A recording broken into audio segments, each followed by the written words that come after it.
No, we want to know how your morning started. Can you imagine? I'm going to check out that Bob and Tom. Shut up! Just shut the hell up! How does it be funnier if something like the Today Show? Hey, Hoda, cram it. Yeah, that'll never happen. You know, there's rumor. Hoda Willie, we're here too. Do not get along. Yeah, Ace, Willie. Oh, hi, Willie. Hey, man. What'd you say, Ace? I said we're here too. We're here too. Oh, God. Okay. And Chick is sitting in a special place. Apparently on No. something very uncomfortable. The OrangeInsoles.com sports desk starring Chick McGee. The bug in my ass. Maybe we'll get the Orkin people over here to remove the bug. I'm not the one who couldn't get in the building, who had trouble at Starbucks, who keeps these things keep happening in your life, and your ability not to take a look at yourself and go, maybe I should get up to speed every now and then. No, I don't know how you dismiss that. You blame the phone. You blame Starbucks. You blame your car. You blame us. You blame... Well, how can you? I walk up and my phone automatically opens the door. Every morning. Yeah, I don't even have to take it out of my purse. Yes, I forget I have my phone. Awesome. My phone opened the door 2.5 hours ago, but when I just came back a few minutes ago, it wouldn't.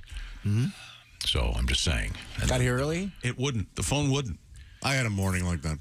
What happened? What happened? It just one morning, my phone. Ace, didn't you open the door for me? Yeah. Yeah. You did. I don't know. Thanks a lot, Ace. It's a kind of an inside, literally inside the radio station thing. Yeah. I'll get it checked. I don't know why that was changed in the first place. It really wasn't broken. No, it wasn't. I don't know what the let's problem spend was. money.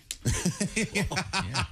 Don't fix the stairs that someone's going to kill themselves walking down. Right. It's called... Put a new lock in. Technology advancements, okay? I think it's more of a pain in the ass now. I think this is a... Really? As you go out and get in your internal combustion machine... You could have been just fine with a horse sitting out there crapping in the parking lot. We're talking about the doors and the locking. But I think that the technology that is the contemporary stairway, I think, was developed a couple hundred years ago. But the one here is going to take somebody out. Boy, that is kind of a death-defying arrangement. Well, the stairs are falling apart. You know when we need to take the handrails away? Yes! Yeah, that's a great idea. Exactly what I was Because they're made of forgiving concrete. Yeah. I'm going to tell you this. If they fall, they'll only fall once. Am I right? I'm sorry. So let's get to the thing. Now, it's my understanding that Pat Godwin has a song that we need to get to right away. Oh, my. Before we get to any of our pizza tributes. Okay. Pat, we had a story yesterday about something in the realm of human sexuality. You know what I'm talking about? I do indeed. Yeah. It was a story about Waiters. about premature ejaculation. Right. Exercise is supposed to help with that. And yeah, there's a new scientific study that says get off your ass a little bit. Maybe that'll help you get off a little bit. Is that fair to say? That's pretty much it. But 30 minutes exercise 5 days a week should help you. Okay, if that's your issue, there are other things. But apparently, there's some chemical they mentioned that people use, some drug that you can take for this. I'm not aware of. Yeah, there are various pills and wipes and sprays and such. What if the scientist? Mm-hmm. Yeah, what if a scientist came out and said, the best thing you can do is use delay cream. That stuff really works very, very well. You'd be surprised. Yeah. I know it's in the back of CD magazines and stuff, but it does work. And also, I'd like to take this time to endorse X-ray specs. Okay. Those things are amazing. You can see people naked. Yeah, I hear if you're having trouble with that, what you do is you pop on an episode of The View during coitus. That'll slow things up a little bit. Yeah, you got to turn the volume up when Joy Behar's talking, and there goes your erection. The opposite for me. Whoopi... they get me going, man. Whoopi has an EGOT. She has an Emmy, a Grammy, an Oscar, and a Tony. She has for a while. Yeah, I was looking that up last night, the EGOT winners. It's quite fascinating. I mean, she had a pretty, phenomenal stage career in the 80s and 90s. Yeah, I think around the world. The stuff she's doing now kind of dilutes that, maybe. Sure. Now, Pat, so this is a song about premature ejaculation? This is called the Love-Making Secret Song. I'll be playing the part of a Latin-type lover. Irish people don't know how to make love. This is Irish foreplay. Bend over, Maggie. I'll be taking me due. Hot. I'm here for you, girl. Gonna last all night. Be here for you, baby, till you're satisfied. So there's something that I do to draw the attention away from you. I focus on something else, and I last the whole night through. I think of Grandma, like naked in the bathtub, doing it with Grandpa, spread eagle on the sheets. I think of my Mimo, and that hair coming out of her mole. I picture Grandma naked, and I never lose control.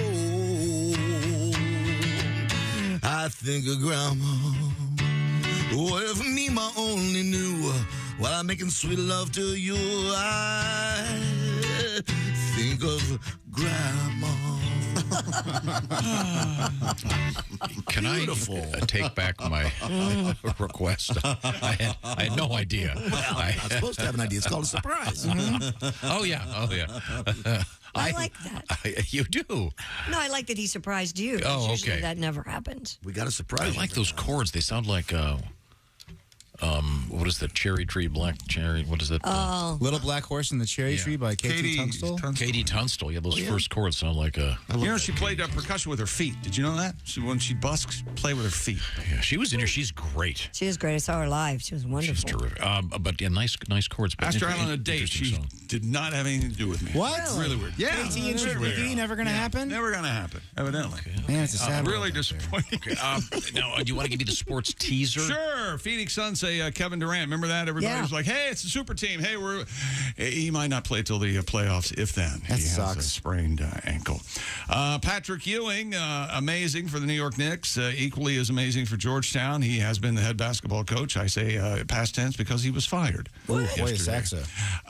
And this just His for record Tom. there is abysmal. Yes, he lost in the tournament. And this just for Tom. So, sorry. It's okay. In the world of skiing, Michaela Schifrin, a strong start in her pursuit of a record-tying 86th World Cup, taking a big lead in the first run on the giant slalom. She's amazing. She's amazing. Yes, whatever you say. Never heard of her. And NBA star She's never heard of you. Sean Kemp. Fair enough.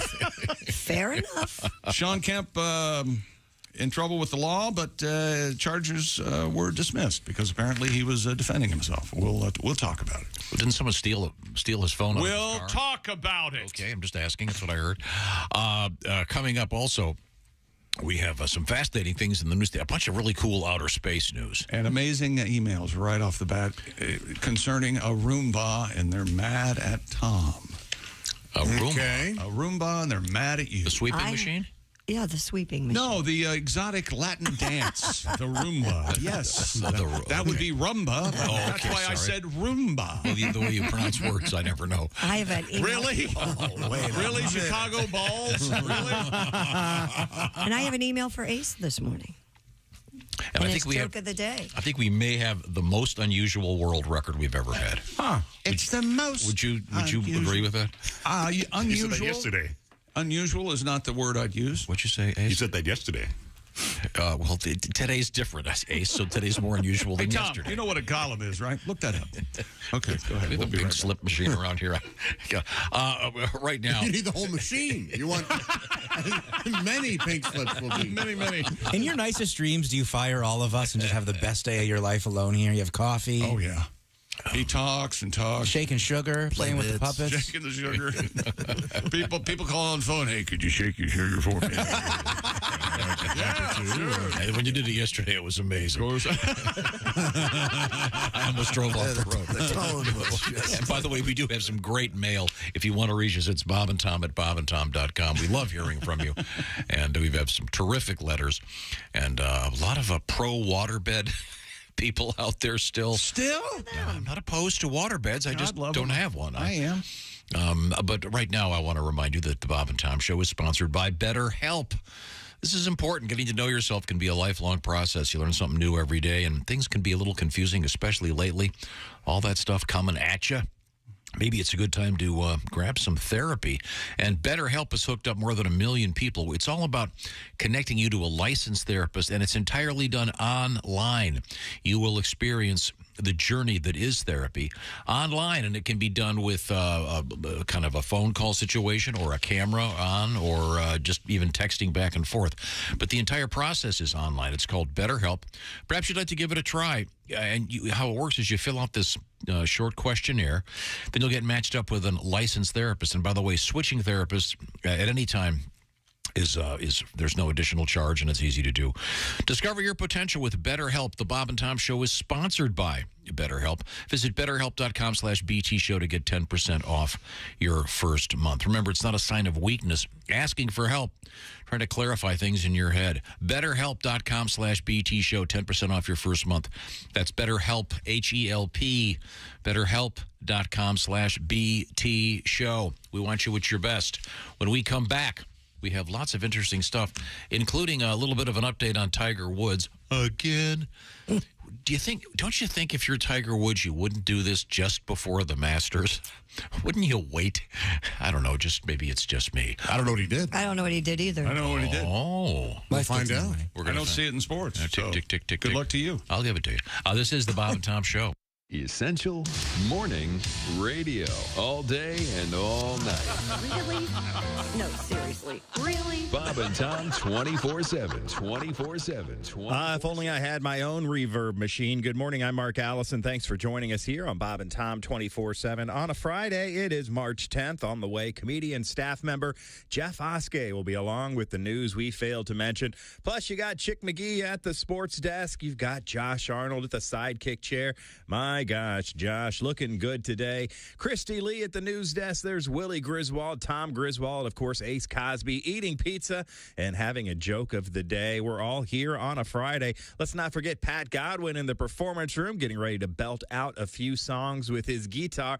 Hey, everybody, look, it's John Denver. No, it's Pat Godwin there in the performance room as we roll through this Friday together right here on Bob and Tom 24/7. Good morning. Good morning, I'm Mark Allison with a look at things you may have missed from around the world. Xi Jinping has been awarded a third 5-year term as China's president, adding to signs he might stay in power for life at a time of severe economic challenges and rising tensions with the United States and others. Xi's unanimous endorsement Friday by the ceremonial National People's Congress, a foregone conclusion. During his 2 terms in office, Xi has sidelined potential challengers and filled the top ranks of the Communist Party with loyalists. He broke with tradition in October to give himself a third 5-year term as party leader. His intent to stay in power was presaged when a 2-term limit on the presidency deleted from the Chinese constitution. Xi was also unanimously named commander of the People's Liberation Army. Iraq's new government suddenly enforcing a long-dormant law banning alcohol imports to the country and arresting people over social media content seemed morally offensive. The crackdown has raised alarm among religious minorities and rights activists. Some see the measures as an attempt by the prime minister to head off potential political challenges from religious conservatives. Defenders say the ban is in line with the values of an overwhelming majority in the predominantly Muslim country. And that's a look at things you may have missed on the other side of the world. More of the Bob and Tom Show coming up. Things you hear on the Bob and Tom Show. Comedian Renee Hicks has joined us in the studio. Morning, Renee. Good morning. Quite the sportswoman, I can Oh, tell yes, from your yes, yes. And we were talking about the WNBA. I just want to know, will there be, feminine hygiene commercials, sponsoring it? Because I think those things got to go. They're just too damn nasty. I mean, they got to stop. They got to stop talking about women's genitalia. I mean, and these women talking about douche. We don't do that, men. We don't go to the beach talking about douche. You don't? No, we don't. And see, I never want to see a black woman do that. Mm-hmm. Because they would have her just acting crazy, just walking along going, oh, girl, I ain't seen you to... Damn, Shaniqua, is that you stinking like that, girl? Well, you need to douche your nasty ass. There's a whole family of seagulls following your nasty ass. Damn.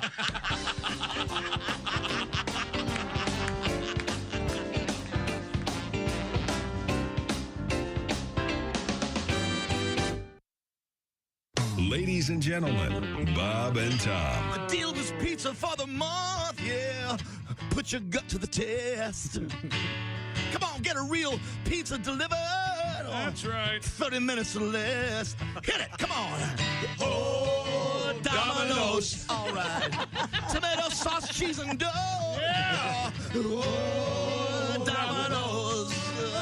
Pepperoni, get it to go. Oh, a plain old Domino's.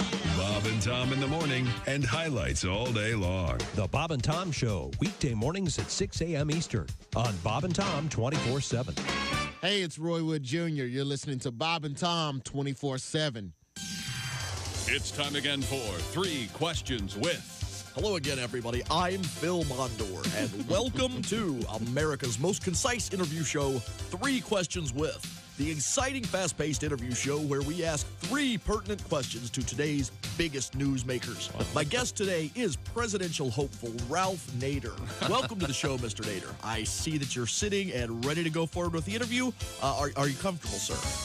Yes. Thank you, Phil. Didn't have any problems finding the studio, did you? No problems at all, Phil. Good. So, are you ready to begin? Yes. Thanks for being here. This has been 3 Questions with. Join us next week for 3 Questions with Osama bin Laden. That's it. 3 questions. Bob and Tom, 24/7. Oh, yeah. Yeah. You just ruined it. Jim, we mentioned that you are a tall man. Yes. 6'6", huh? 6'6". Are you a single guy or married guy? I just got married. Oh, congratulations. Yes. How's that going? First timer? Yeah, first timer. Wow. Yeah. How about that? I'm learning, very slowly. I'm learning, when women get married, they take the guy's name, and I'm learning that us guys are also my married name is somebody. Somebody's got to take the trash out. At first I was like, is he talking to somebody else? Is there somebody else here? Somebody. Shouldn't we be on a first name basis by now? Well, someone's going to have to go to the hardware store, and somebody's going to have to put this table together. This is Bob and Tom 24/7. 24/7. 24/7. Hey, welcome back to the Bob and Tom Show. Christy Lee at the news desk. Hello. There's Pat Godwin in the performance room. Hey, chick. There's Josh Arnold. Chickie. There's Ace Cosby. Hey, buddy. How you doing, pal? You all right? Good. Looking for the weekend. Let me know if I can get you anything. Good. All right. Pizza. What's happening this weekend that you're looking forward to? There's Willie Griswold. Basketball, XFL. Come on. Well, yeah. Okay, I'm with you halfway. I'm Chick McGee, and many emails we got to get to, and here's Tom. Chick McGee is astride the sports desk. It's called the orangeinsoles.com sports desk because I stand atop orange insoles that make me stand tall and sturdy, like an American man. Wait a minute. Where was I? A couple of quick things. Speaking of this weekend, I want to get this straight here. Willie G and Patty G, Mr. Godwin and Mr. Griswold 2 will be at Nashville's Brown County Playhouse this evening. All right. Patty G, that is going to be a great show. Pat the man, the guitar, and Willie G. What a cool show that'll be. And then switching gears tomorrow night, I want to get this right. It's Mr. Jeff Oskay who'll be featured later on in today's show with his critical analysis of things that we forgot to do in the news, which is news we failed to mention, which is pretty much everything that would be important. That will be Mr. Oskay and Mr. Willie G tomorrow in Montpelier, Indiana at the Civic Center for a special benefit. That show tickets are at the door. Your show tonight, Willie, how do they get tickets? Go to my Instagram, my Twitter, at Willie Griswold, on my social media. There's a link in the bio. Click on that. You can buy some tickets. Should be fun. Coming up, the weirdest story ever involving government overreach and the Teenage Mutant Ninja Turtles. Oh, my gosh. They're going... The government's finally creeping into the sewers, huh? Wait till you hear this. You're gonna, just before April 15th and the budget talks in Washington, you hear this and you go, I'm not giving them any more money. Are they going to make them change their names from all those communist Renaissance painters and make them Washington and Adams and Jefferson like they should be? Those are also problematic names. I think they're going to have to go with the Commanders and the Guardians. Although that probably gets somebody upset at this point. Can't name anything. And also, my favorite story today, and this is something I am completely and totally guilty of. I find it incredibly annoying when products misspell names. Yes, we know. And bands do it. Like Limp Bizkit. I refuse to listen to their music just based on the name. Because they spell biscuit with a K and no C. Yeah. Wait a minute. What about the Beatles? Isn't spelled right? Yeah. The Beatles. It's a dumb pun. That's the exception, like Leonard Skinner, the exception that proves the rule. There's an interesting story about consumers and things that are spelled oddly and how they're so put off they don't use those products. I don't believe that. Well, that's interesting. It's not me. It's a scientific. I know it's you proving one of your harebrained ideas, and I'm not buying it. No. It's something I'm guilty of. I confess. I have a problem with it. It's completely unreasonable. I understand that. The same way I stopped listening to anything by Prince when he went to that stupid symbol. I refused to. I'm not going to participate in this That should have never happened. Everybody, especially, how do you think why didn't the people at Rolling Stone go, hey, no, we're not buying new keyboards, guy. We're not doing it. You have to stay Prince. Do you think they had somebody on the staff to draw the symbol? and then no, Kanye is now Ye. Right. No, Kanye is gone. Oh, okay. But I mean, it's only started. The name change thing. And then P. Diddy was Puff Daddy, and I can't. I don't have a problem with that. Just stick to, I don't know, branding, my friends. Stick to it. Because I've said many times, Colonel Gaddafi could have become General Gaddafi, but he didn't because he understood as a despot. He'd already branded himself internationally. Come on. But this doesn't only exist in hip-hop. What about the Yardbirds and the new Yardbirds into the Beatles? What about the Grateful Dead into Dead and Company into The Dead? A lot of things do this. Dead and Company, they spell it right. What about the Christie Minstrels and the new Christie Minstrels? That's different. What about them? No, we're talking about spelling issues. Oh, okay. We'll get to it. I just thought it's fascinating. I am guilty. I understand it. Also, a great controversy in the great state of Maine about license plates. But now we turn to the letter desk. Is that correct, Jeff? Oh, yeah. Dear Morning Gang, on this month's Pizza Challenge, this is from Brad. I'm getting more and more concerned, not about Ace's physical health, but everyone else's, including the listeners' mental health. Yes. Yeah, I'm with you on that. That's from Brad in Michigan. I appreciate that. You can actually go to BetterHelp and use code Pizza Month, and they're going to give you free therapy to get over this. That's not true. It's not true. I'm lying. Once again, Ace is eating nothing but pizza the entire month. Breakfast, lunch, and dinner. What's this morning's breakfast pizza? I think I'm going to try the Lunchables. Lunchable pizza is where you make your own little tiny pizza. You're going to keep them cold, right? Cute. Microwave one, keep one cold. Just let me know. I like them better cold. I will say this. Yesterday, Jess Hooker came in here, and she prepared what we are calling the Thanksgiving pizza. It was spectacular. It was really good. It was just essentially, what was it, Josh? A crust. Gravy. Mashed potatoes. Green Stuffing. bean. Yeah, in stuffing. Casserole. The stuffing is what sold it. Mac and cheese. Mac and cheese. It was great. I was literally stuffed after 1.5 pieces. That was delicious. Starch party. It was awesome. Oh, I love it. I was stuffed after 1.5 pieces, and then I had 1.5 more. I saw you in there. Now, we should probably have some kind of audio asterisk, if you will. We're not necessarily saying this is a healthy way to proceed, but but that Thanksgiving pizza was delicious. There's nothing overly fatty on that. Yeah, I know. I'm just saying. I'm not stating either. I'm not stating either way. A lifetime of weight problems. It's not really what you're eating. It's the portions that I found It out. really does make a huge difference. It makes a big difference. Yeah. Speaking of the pizza, this is from Matt. Good morning, buffoons. Oh, hello. Right? I'm writing you from the great state of Ohio. Well, thank you very much. Love it.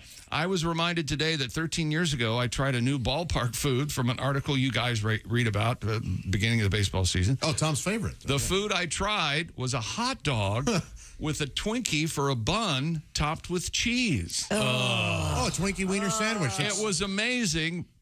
April, in honor of Major League Baseball, should be Ace eating nothing but ballpark food all month. You in, buddy? Nope. Don't they have the Twinkie? Do you get? Don't ask questions. Do you leave the creamy, gooey sauce in there? You have to. Do you think a Twinkie is a Twinkie without the cream filling? No, I don't. No. I don't. I don't find them tasty. Sorry. You're farther gone than I thought you were. No, I don't think they taste good. I think they're awful. No, I'll tell you this. They tasted better. I'm with him. Something changed. I agree. I am totally when with I was Josh a kid, on I would this. go to my camp at university school, summer camp, of course summer you day would. camp. Yes, and I'd always have a Twinkie and a boiled egg. I believe their motto is upwardly, white, mobile. You know why you didn't like your Twinkie? Because you had it with a boiled egg, you weirdo. He's like, I wonder why this tastes weird. A hot dog pairs with a Twinkie better than a boiled egg. Peanut butter and jelly sandwich. Oh, boy, I would have a Twinkie and a boiled egg and sardines dipped both into some au jus, and none of it tasted good. Pardon me, Muffy, is your caviar spoiling your Twinkie?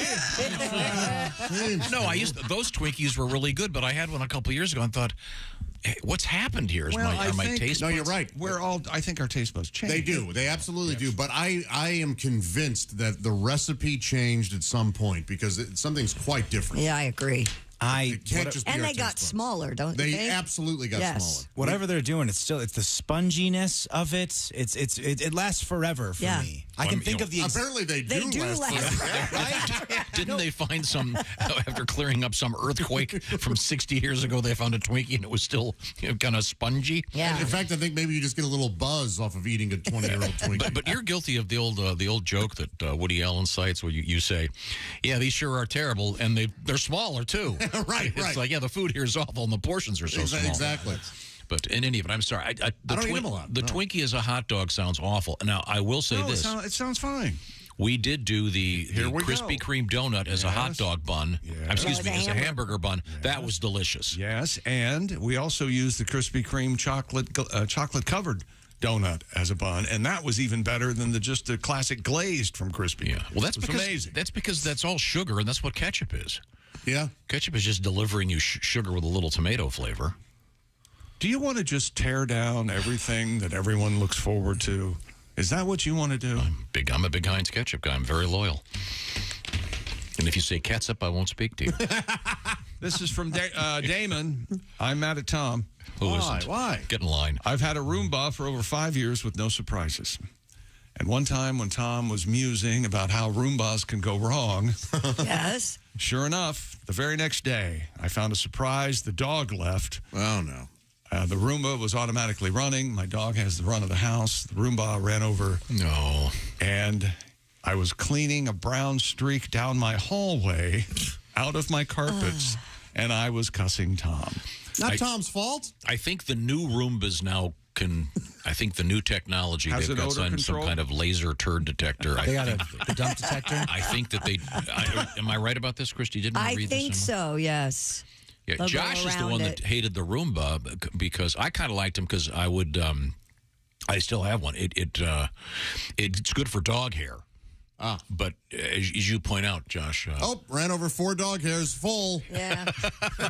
They need to make a larger area and it to takes contain. forever. Yeah, you ever just vacuum your God, I can carpet. vacuum my carpet in half the time. Well, no, but the idea is you'd let it do it on while you go do something else, Christy. People have gotten so lazy. It's not that hard. You know how long it takes my maid to vacuum my carpet?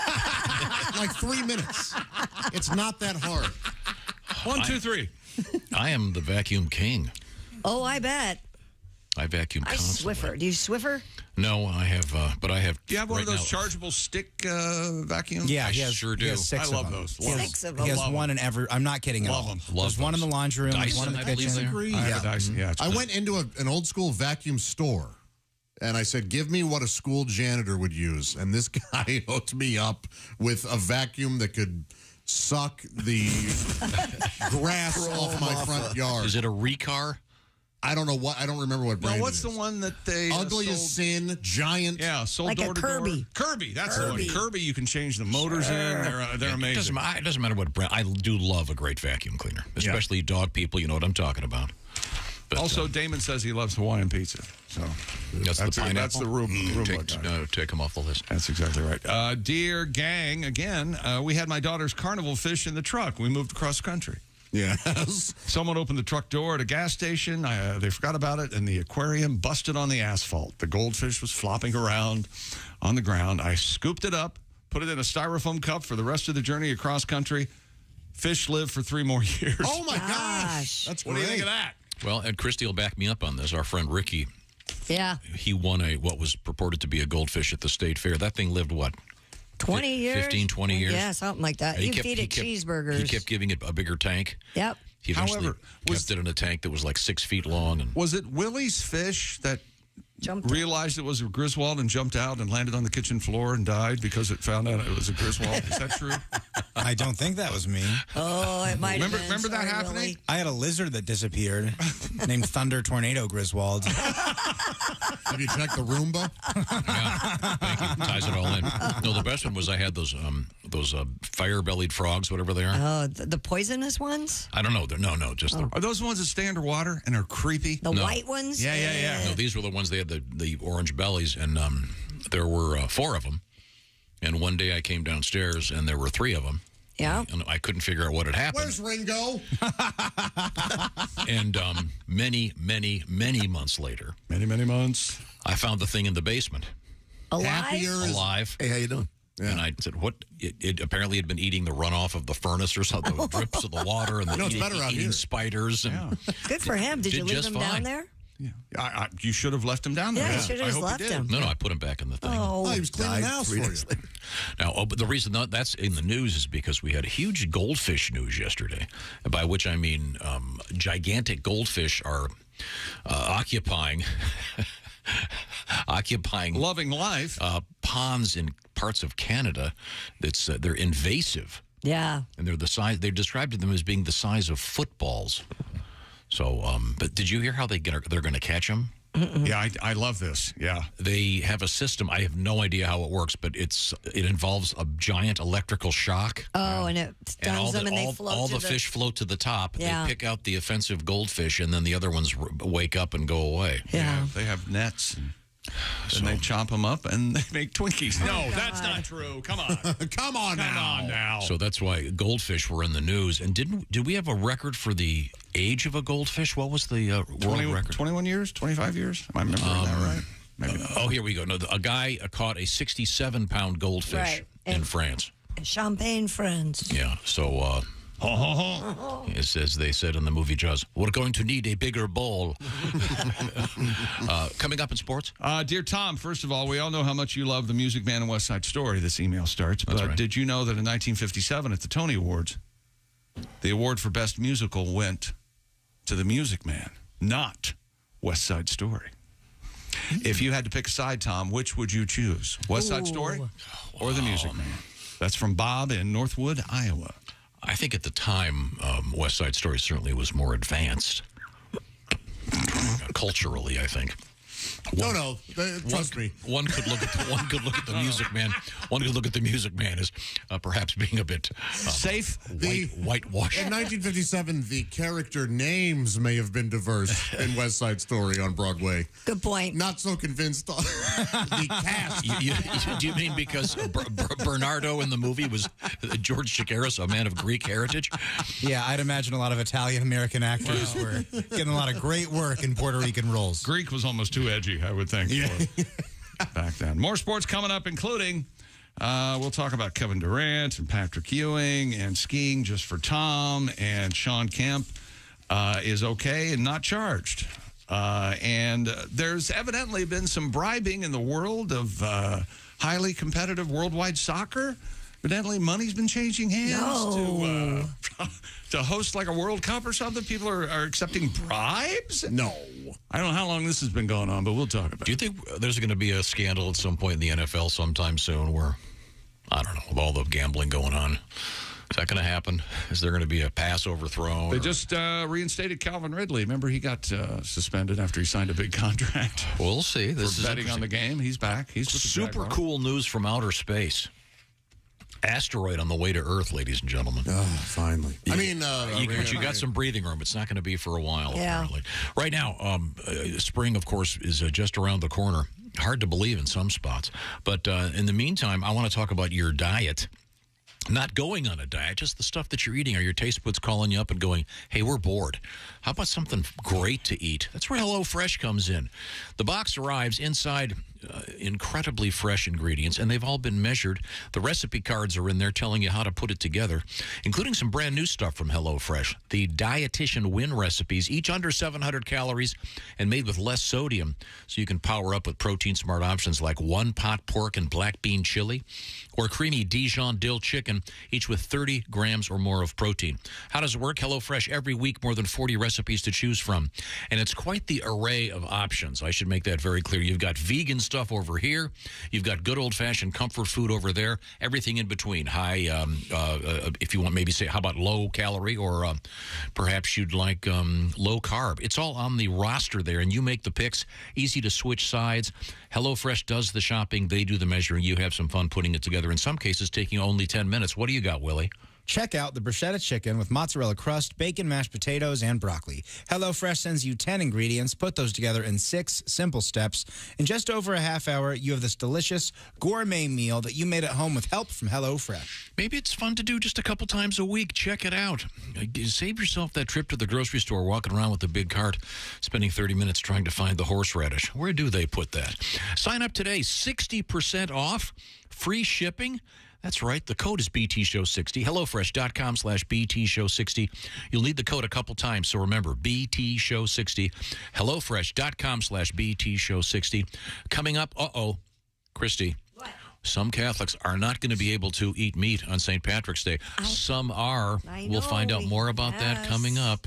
This is the Bob and Tom Show. Text us at 888-262-8661. More Bob and Tom next. State law.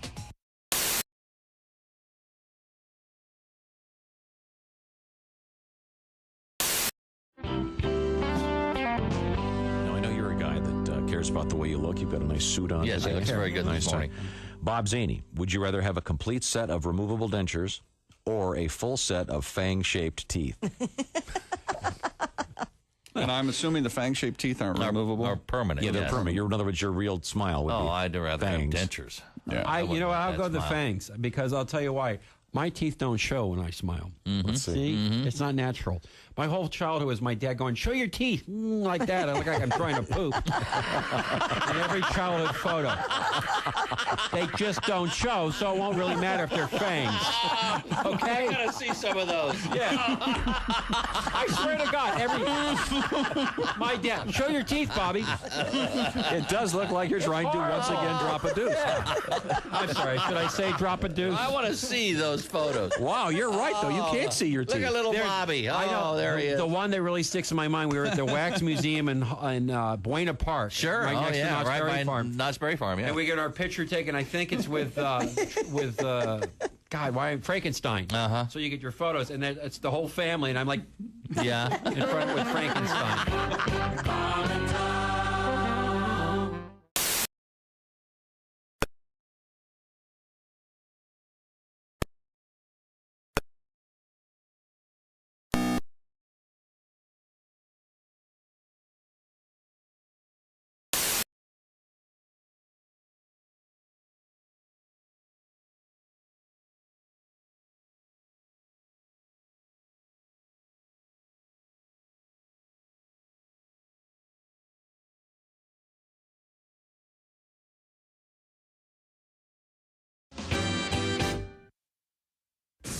Bob and Tom, you can pick your morning radio show, and you can pick your nose, but you can't wipe Bob and Tom on the couch. Hey, you ready to get involved, people? Well, I'm talking to you, Bob and Tom Show fans. Your chance to sign up early for our Bracket Mayhem contest. That's right.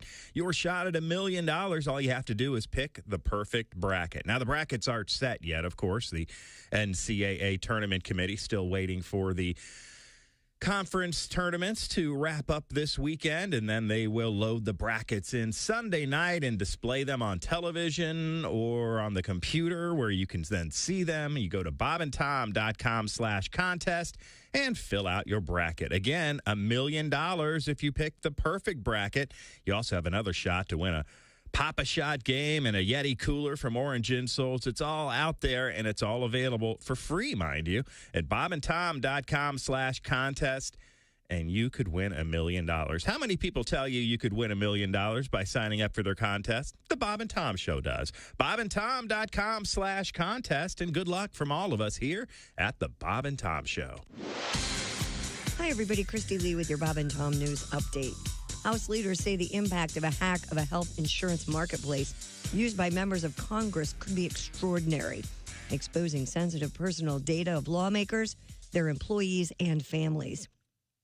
In all, thousands of people could be affected. DC HealthLink, which runs the exchange, said an unspecified number of customers were impacted, and it was notifying them and working with law enforcement to quantify the damage.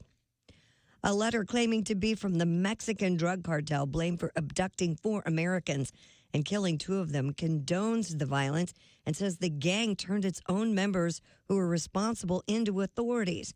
In the letter from the Scorpions, a faction of the Gulf Cartel, They apologized to the residents of Matamoros, where the Americans were kidnapped, the Mexican woman who died in the cartel shootout, and the 4 Americans and their families.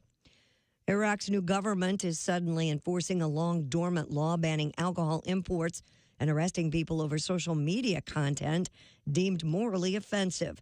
The crackdown has raised alarm among religious minorities and right activists. Some see the measures as an attempt by the prime minister to head off potential political challenges from religious conservatives. And that's your news.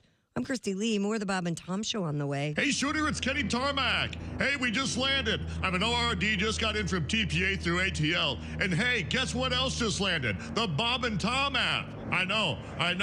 Now, thanks to the Bob and Tom app, even if I have to go all the way from Foxtrot 20 down to Alpha 4, I can still listen live, see their videos, find an affiliate station, use the alarm, and even send a message. This is Kenny Tarmac signing off and reminding you everything I touch turns to sold.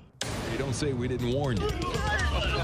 There's laughter ahead. You guys want to grab lunch? We can't go anymore. Holy That's cow. a good day's work, everybody. This is Bob and Tom 24/7.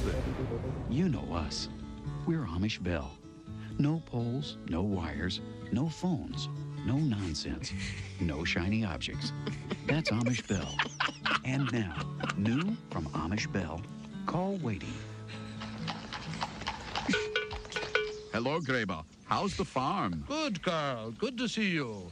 Oh, wait a minute, Carl. I see Fritz is here waiting to talk with me. Okay, Graber. I'll just stand here and wait. Hi, Fritz. I'm talking to Carl right now. Can you wait for a moment? You're fine, Graber. I'll just stand here. Okay, Carl. Now, verbally. Call waiting.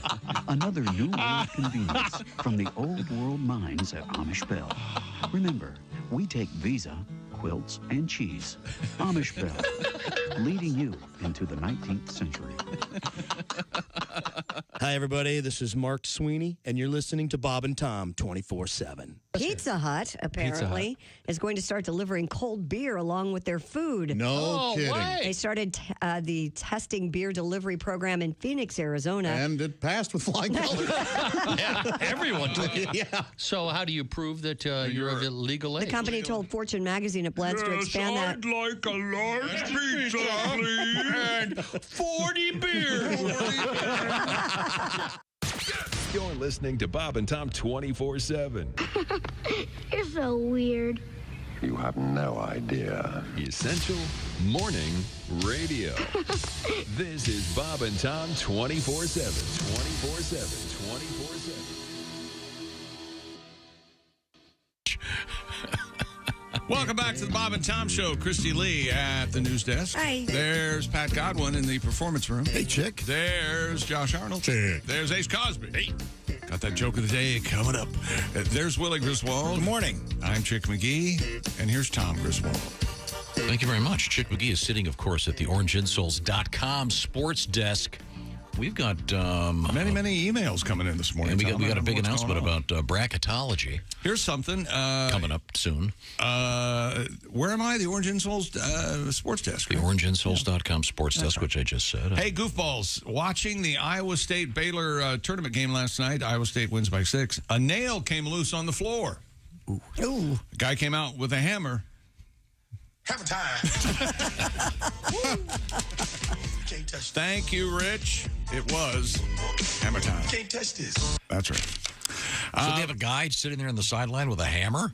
Yeah. Got to be ready for anything. They got the hammer guy. They got that weird mop, the flat that circular mop round guy. thing. Yeah. Last week or the week before, they had a run of, in the NBA, people dunking and bending rims, and they had to stop games. And they get a level out, and they get the ladder. It's exactly what you think it is. And they have to re-level the whole, reinstall the rim. Have you seen the video? It's either Steph or LeBron shooting before a game, and they're like missing shots, and they're like, something's off. Can someone check the rim? Yep. And they knew it was off by like a quarter of a millimeter, whatever infinitesimal measurement. Wow. And the guy fixed it, and the shots were going in after that. Swish. Amazing. God, that's one of my favorite movie scenes of all time is in Hoosiers when they go out there and measure the tape measure. That's great. That's so cool. I have an email. Here's Christy. This is from Jackson G. I just wanted to say thank y'all. You make my day, especially the Ace Cosby joke of the day. It helps me stay the funniest guy at work. Well, Whoever wrote that's brain damage. That's the problem. If ever there was a request, I believe that was it. Who's that sexy man with a deep voice? Ace Cosby, here he is with his joke of the day. See, that sounded great. Hey, I bought coconut shampoo yesterday at the grocery. You bought what? Coconut shampoo. Coconut shampoo. Got home and realized I don't have a coconut. That was Ace Cosby's joke of the day. Now I gotta go back to the store. When? He took it Buy literally. coconuts. When are you going to admit they're all just words? They're sentences. There's no joke to it. You don't like that because coconuts are kind of hairy. Coconuts are. I'll give you that, Ace. See, Coconuts are. They do hairy. need to be Yeah, they shampooed. are. You're Very exactly good. I right. like to think of it. So we may be getting an encore joke of the day, I think. Okay. And speaking of coconuts, someone else sent an email that they're sick and tired of Tom and Pat talking about the Beatles every day. The forgotten amazing band was on Gilligan's Island, the Mosquitoes. That's right. Oh, that's right. They want you to start talking about the Mosquitoes. I don't remember the mosquitoes. I don't remember the Mosquitoes. I don't. There's has anyone ever done, well, they don't do those K-Tel album collections anymore. They've done it, and we've talked about it. Songs from movies and TV that are from actually, fake bands? Yes, that are great. We've talked about it, and it's Fever Dog from, what's that movie called? Almost Famous. Yeah, The with Archies, kid. right? And then the Archies, and then the other one is The Wonders, doing that thing you do. That's a great That's a song. great song. That's always the top three. Yeah. Or the Oneaters. And check in that episode on Gilligan's Island. Where did they get the wigs? I have no idea. What song did they? Ace. I thought it was a joke. I'm sorry. Ace, if you think a show like Lost, you can try to apply that sort of logic. Gilligan's Island, really not. I don't know. Remember, the professor could do just about anything, but he couldn't apparently stand by for trope. Build a raft. I can make a shortwave radio out of coconuts, but a simple raft. Sorry, can't put that together. Let's move forward here. Do you have any more mail?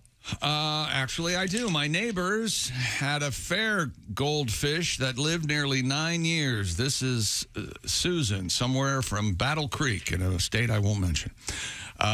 When they were out of town, I would take care of said fair goldfish. One afternoon, I stopped by to feed them and found the goldfish named Gilbert, arched and seemingly dead, on his side at the bottom of the bowl.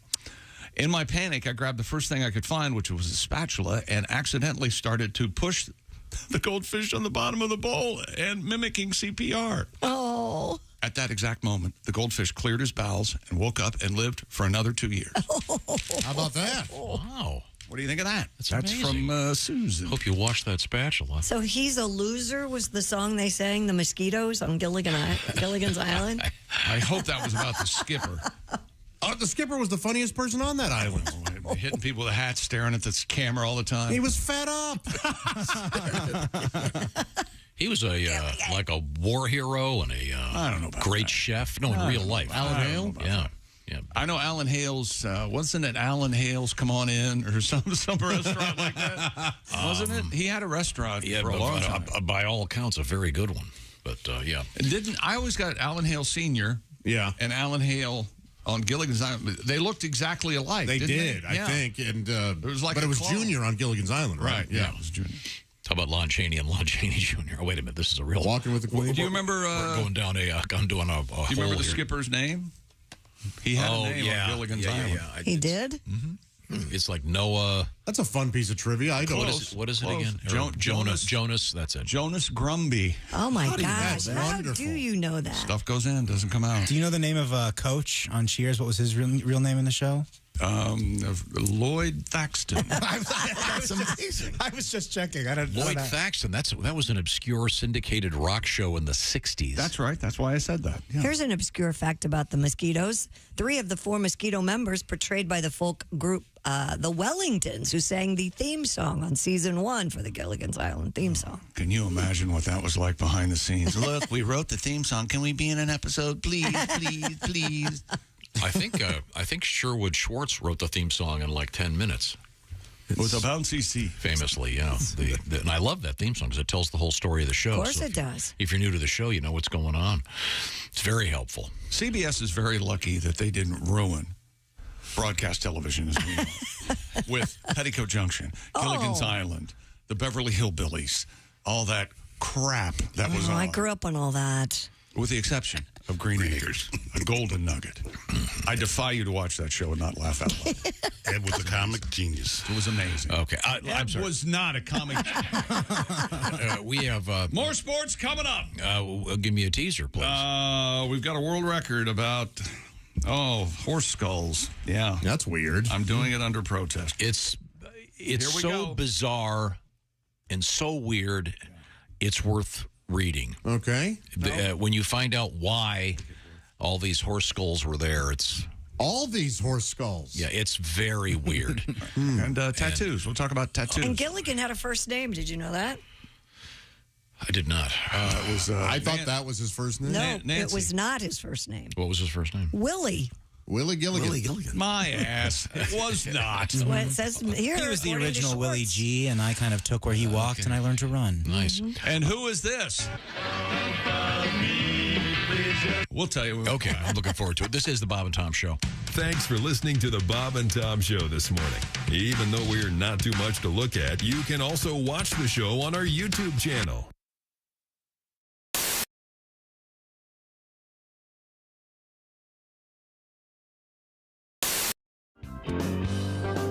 One. Scoop. Big scoop. That's a huge scoop. Two. Scoop. That's not Two a big scoops. blender. Okay. Three. Hey, no, you're not going to run out of room. No, you're not.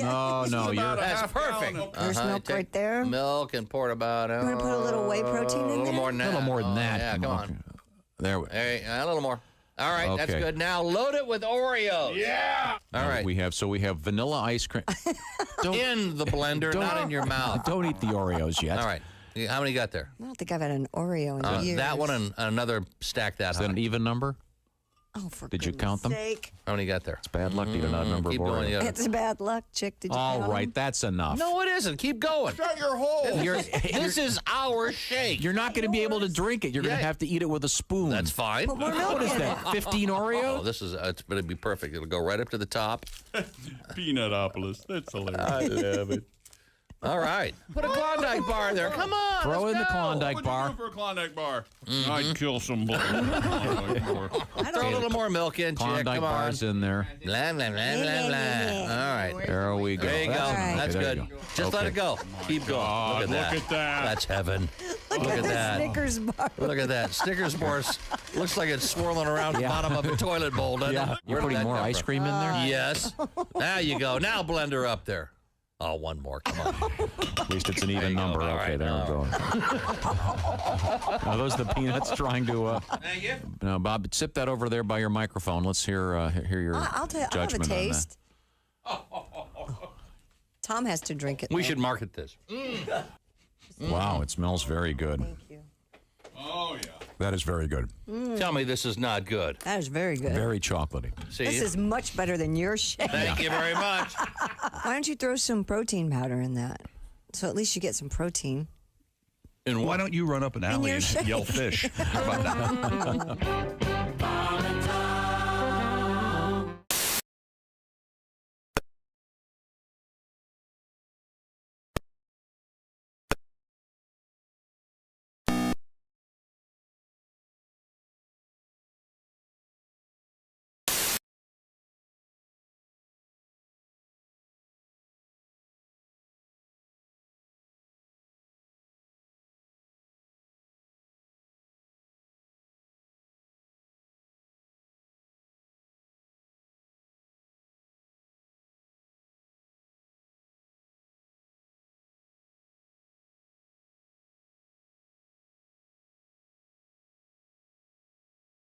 Godwin.com for his show, or at Jeff Oskay on the Instagram for more information as we roll through this Friday, and an opportunity for you to see some live comedy this weekend, perhaps right around the corner from you. And you're listening to Bob and Tom 24/7. I'm Chick McGee with your Bob and Tom Sports Update. The Phoenix Suns say Kevin Durant has a left ankle sprain after slipping on the floor during pregame warm-ups Wednesday. He'll be reevaluated in 3 weeks. And former NBA star Shawn Kemp, his attorneys say he acted in self-defense when he exchanged gunfire in a mall parking lot while trying to retrieve a stolen cell phone and other items from another car. Kemp was arrested by Tacoma, Washington police Wednesday, but was released from jail yesterday afternoon without charges having been filed.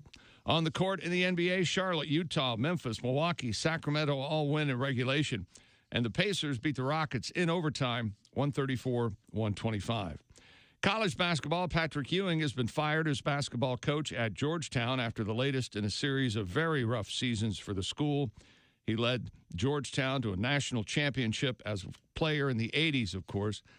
Top 25 college basketball, the tournaments around the country last night. Number 2, UCLA. Number 3, Kansas. Number 6, Marquette. Number 7, Texas. Number 8, Arizona all win. Iowa State upset number 10, Baylor. Number 11, UConn. Number 22, TCU. Number 13, Virginia. Number 14, Miami. Number 15, Xavier. Number 17, Tennessee. Number 20, San Diego State. Number 21, Duke. Number 24, Creighton. All win in their tournaments. And a full slate in the NHL last night. Carolina, Dallas, Edmonton, St. Louis, Los Angeles, Arizona, and Ottawa all win in regulation. The Rangers and Jersey win in shootouts, and the Isles and Vegas win in overtime. I'm Chick McGee, and that's your Bob and Tom Sports Update. Hi, this is Dr. Will Miller, and you're listening to Bob and Tom 24/7, which begs the question, why do you need Bob and Tom 24/7? I recently got married, and Attaboy. Yeah, and my wife changed her name. I know some women have a problem with that, but I wanted her to have my old girlfriend's name. She must really love you. Call me old-fashioned, but Hell, you got the tattoo. Why not? my wife actually got pregnant on our wedding night. Oh, she did? Yeah, not by me. It was a crazy night. But either way, I'm getting a brother. So. Yeah. Oh, my God. Yeah. I don't think her parents like me, though, because apparently when you meet someone's mother, you're not supposed to hug her and go, oh, yeah. Oh, yeah. And if their dad's short, don't try and pick him up. Oh, you're like a little baby, Daddy. You're listening to Bob and Tom 24/7.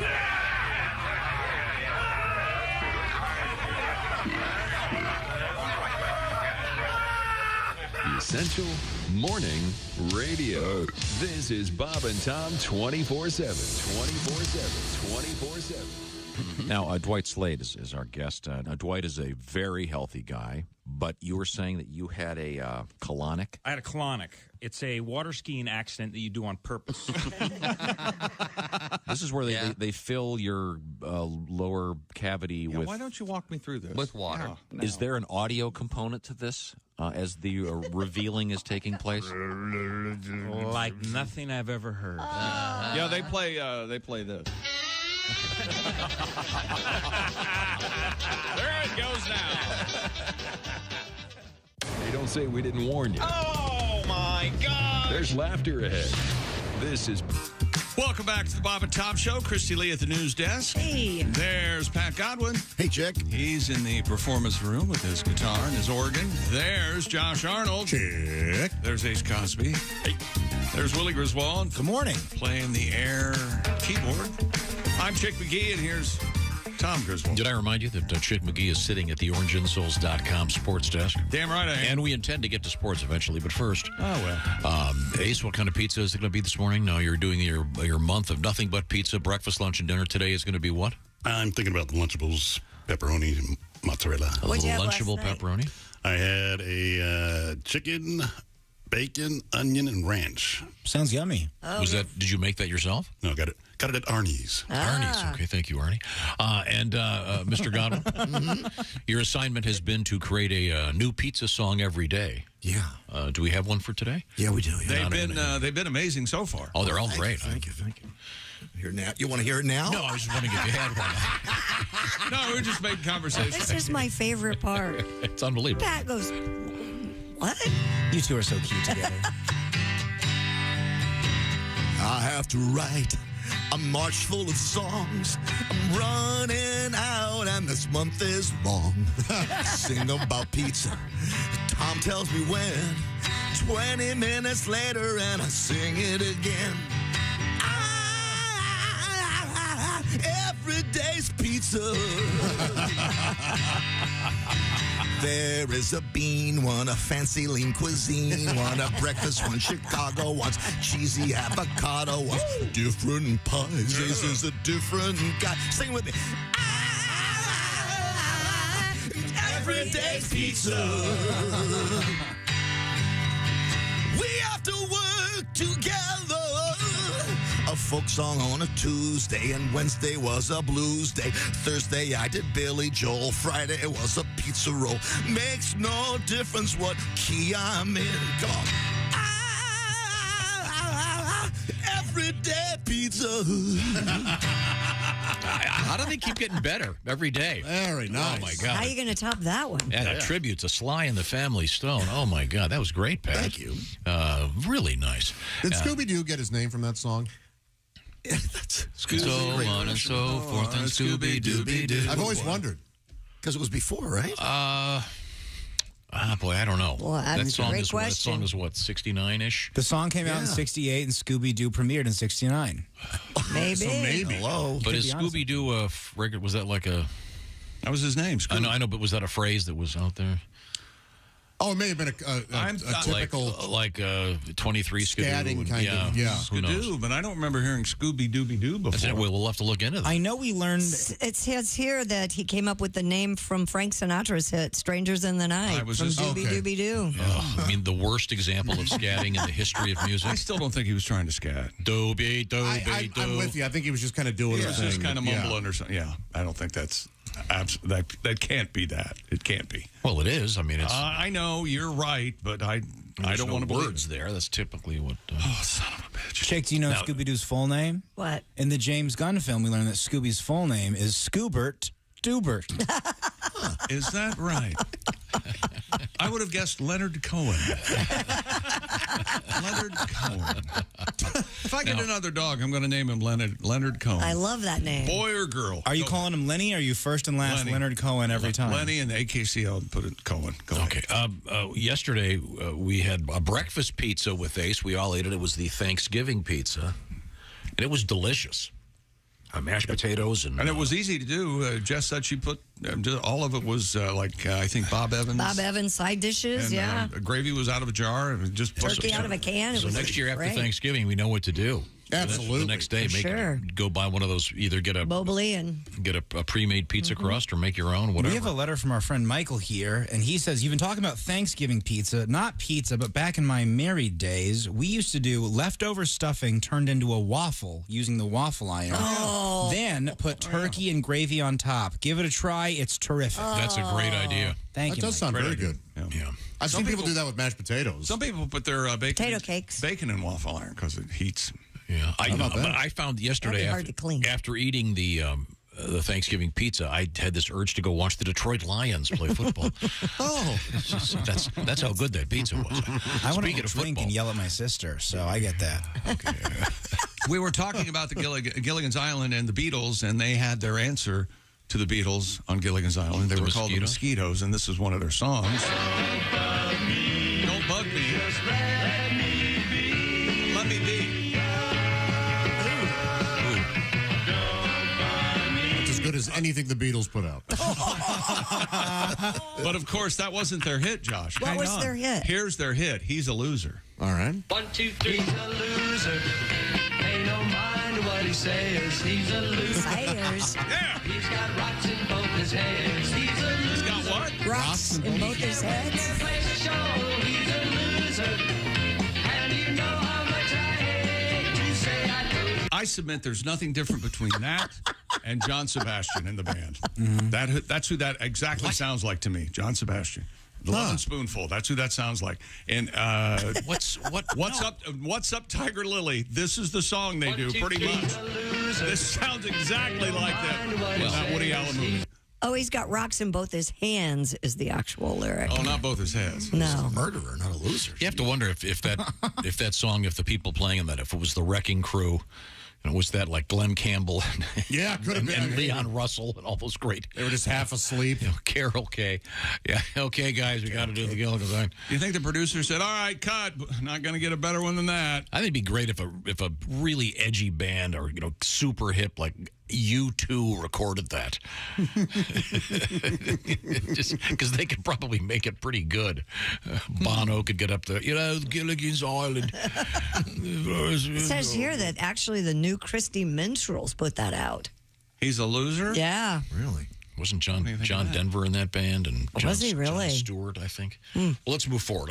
We have some sporting news of interest, I think. Once again, Phoenix Suns say Kevin Durant has left ankle sprain. He might not be ready for the playoffs. If then, Patrick Ewing has been fired by Georgetown. This is all basketball? This is all basketball. Michaela Schifrin in skiing is getting ready to win another title. What happened in hockey last night, Josh? Nothing. I haven't checked the news. Attorneys for... It's on the internet. Attorneys for former NBA star Sean Kemp, the Rain Man, R-E-I-G-N man, says he acted in self-defense when he exchanged gunfire in a mall parking lot while trying to retrieve a stolen cell phone and other items. He tracked his phone to another car, walked up to the car and said, "Hey, give me back my cell phone." There was gunplay. Wow. Kemp was arrested by Tacoma police Wednesday, released from jail yesterday afternoon. No charges filed. Yeah, his side business is bombed. What was it? Condoms. Oh, yeah? Oh, he must have a lot of kids. He has a lot of kids. I got you. There's a lot of. I know nothing about that. A lot of kids. Oh, yeah, he's sort of famously... It's you making that joke, so I guess you wrote what you know then. Yeah. A former Fox television executive has been convicted of paying tens of millions of dollars in bribes to nab broadcasting rights to the World Cup and other top soccer matches. Oh. What? A second ex-executive was acquitted. A Brooklyn federal jury delivered its verdict yesterday. Hernan Lopez convicted. Carlos Martinez was acquitted. Prosecutors have said the case exposed corruption in international soccer. Well, no kidding. Wow, next thing you know, there'll be corruption at the Olympics. Boy, oh boy. New York-based Fox Corp was named in the bribery scandal. People in power abuse their money? They're getting money from other places? I cannot believe this. I've always wanted to do that. What? Be in a position where I could go, what's the problem? Blah, blah, blah. Here, let's make this go away. I love that. Just here's a number. Let this go. You know, there's a reason that didn't happen. Make in this your go life. away. Because nothing horrible, really horrible happened? Or there's... Have you done that? No. But my favorite story about stuff like this is, do you remember, was it like, the guy's name was something like Juan Antonio Samaranch? He would famously wiggle his fingers and behind him to get free stuff. Yeah, and he would. We were talking to some athletic stud of some sort that was involved at the upper levels, and he said this guy, at any event he attended, he would have to be the last one there, and once he got there, the doors would have to be locked, and then he was the first. He had to be the first one to leave. That sounds like a pretty good deal, actually. Yeah, your ego has to be. Completely ridiculously out of size. And instead of honoring the actual athletes who are the show. And rest easy, America. We will have a Tom Brady story in sports, so don't go anywhere. Okay, cool tattoo news. Interesting license plate story going on out there. Do you have a pencil or a pen? Write this down. This license plate, LUVTOFU. Ooh. Got that? Okay. Oh, yeah, sure. Leaving out a couple things. Well, that's been banned. Love tofu? That's the argument they're making. The guy saying he loves tofu. It's love to I love tofu. And that's what the shaving cream. Be nice and clean. Okay, it's quiz time once again here on the Bob and Tom Show. At random, I'll pick someone to quiz. Mr. McGee, what is your sleep number setting for your sleep number bed? 100. I like the firm mattress, Tom. Oh, no, Christy Lee. Firm, I turned to Christy Lee once again. Your setting is what? 40. 40. That's I like it a little softer. Remember, I was the waterbed. Just a little bit softer now. I love my sleep number bed. I can't sleep of on course. anything else. Sleep is essential to your physical, mental, and emotional well-being. We all know that. Proven quality sleep is very important. That's where the Sleep Number bed comes in. They've done a lot of research about a lot of aspects of sleeping. Among them, 8 out of 10 couples prefer a different mattress firmness. That's where the famous Sleep Number bed setting comes in, because you can change it at the touch of a button, and either side of the bed has its own setting, so everybody's happy. Is your partner snoring? Sleep Number has a solution for that, too, with a Flex Fit Smart Adjustable Base. Find out which Sleep Number bed is for you by going to your favorite Sleep Number store, which you find by going to sleepnumber.com/BT show. Now, this is a particularly good time to find that store, because you can choose proven quality sleep from Sleep Number and save a bunch of money right now. It's Sleep Number's lowest price ever. Save $1,200 in the Sleep Number 360 i10 Smart Bed. Plus, there's a special financing offer out there for a limited time, subject to credit approval. See all the details at sleepnumber.com/BT Show. That's sleepnumber.com/BT Show, the only place you will find the Sleep Number bed. I know I love mine. Coming up, we've got tattoos, weird spellings that are putting people off, and that baby's got a tail. It's a human. We'll find out what happened. This is the Bob and Tom Show. Bob and Tom. They put the F in professional. Thanks so much for listening to the Bob and Tom Show this morning on Bob and Tom 24/7. My name's Mark Allison. You can see the Bob and Tom Show on our YouTube channel anytime, even right now. Just go to YouTube and search the Bob and Tom Show. Next thing you know, you're watching the show as you listen on our YouTube channel. Plus, you can go back later and watch the show again, or if there's something you miss and want to see, you can do that. Perhaps you're listening on the radio and you're like, what's the big deal? What's that pizza look like? What's Jess Hooker look like? What's Christy Lee look like? Go to our YouTube channel and you can see for yourself. Again, YouTube, search the Bob and Tom Show. Next thing you know, boom, you're watching the show as you listen. And for those of you that want to continue to listen while you listen, keep it here on Bob and Tom 24/7. Hi, everybody. Christy Lee with your Bob and Tom Entertainment News Update.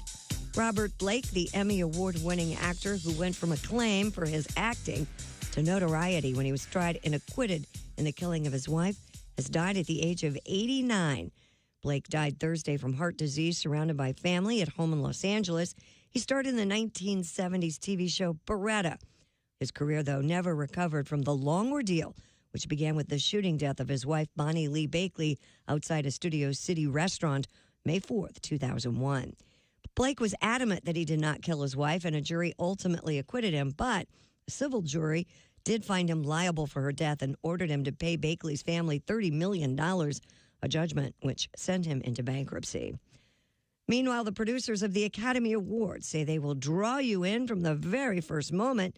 What they're going to do that, well, they won't say. Glenn Weiss and Ricky Kirshner say their goal is to make sure people have a good time watching the show. Everything Everywhere All at Once is the lead nominee with 11. You can catch the Oscars live on ABC from Los Angeles. Oh, and speaking of, Lady Gaga will not perform at the Academy Awards. Her song Hold My Hand from Top Gun Maverick, it is up for Best Original Song, but the producers say Lady Gaga's simply too busy filming the Joker sequel. And that's your news. I'm Christy Lee. More of the Bob and Tom Show coming up. Things you hear on the Bob and Tom Show. Yes, I have been doing lots of research, and now if you tell me who your favorite band is or what your favorite movie is or even what your favorite book is, I can tell you what you are saying about yourself. Okay, Christy, can we start with you? Do you mind? Christy, Favorite band? Favorite movie. Oh, man, is it Roadhouse? movie. Not Roadhouse. That's the movie that you can't turn away from. Favorite movie? My favorite movie. Yes. Breakfast at Tiffany with Oh, Audrey my Hepburn. Are you serious? Yes. Okay. Boy, that's going to be a really mean one for me to start out on. I can tell you what you're saying about yourself is, I'm not nearly as cute as I think I am. That's what that says about you. It's awful. Okay. It's okay. I'm sorry. I hate to start off on such a mean note. I got you. How about your favorite band, Christy? Say Michael Bubble or Can whatever. I say Maroon 5? Sure, Maroon go ahead. 5? Yeah. Okay. If your favorite band is Maroon 5, what you're saying about yourself is, man, 10% off every purchase? This Gap credit card was the best decision ever.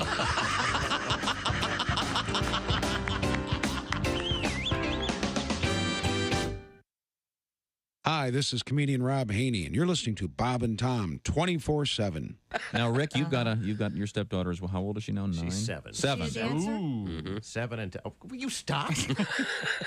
7. I can't even have. See, I know. I have 2 girls. It's obvious to me I'm being repaid for years and years of sexist behavior, right?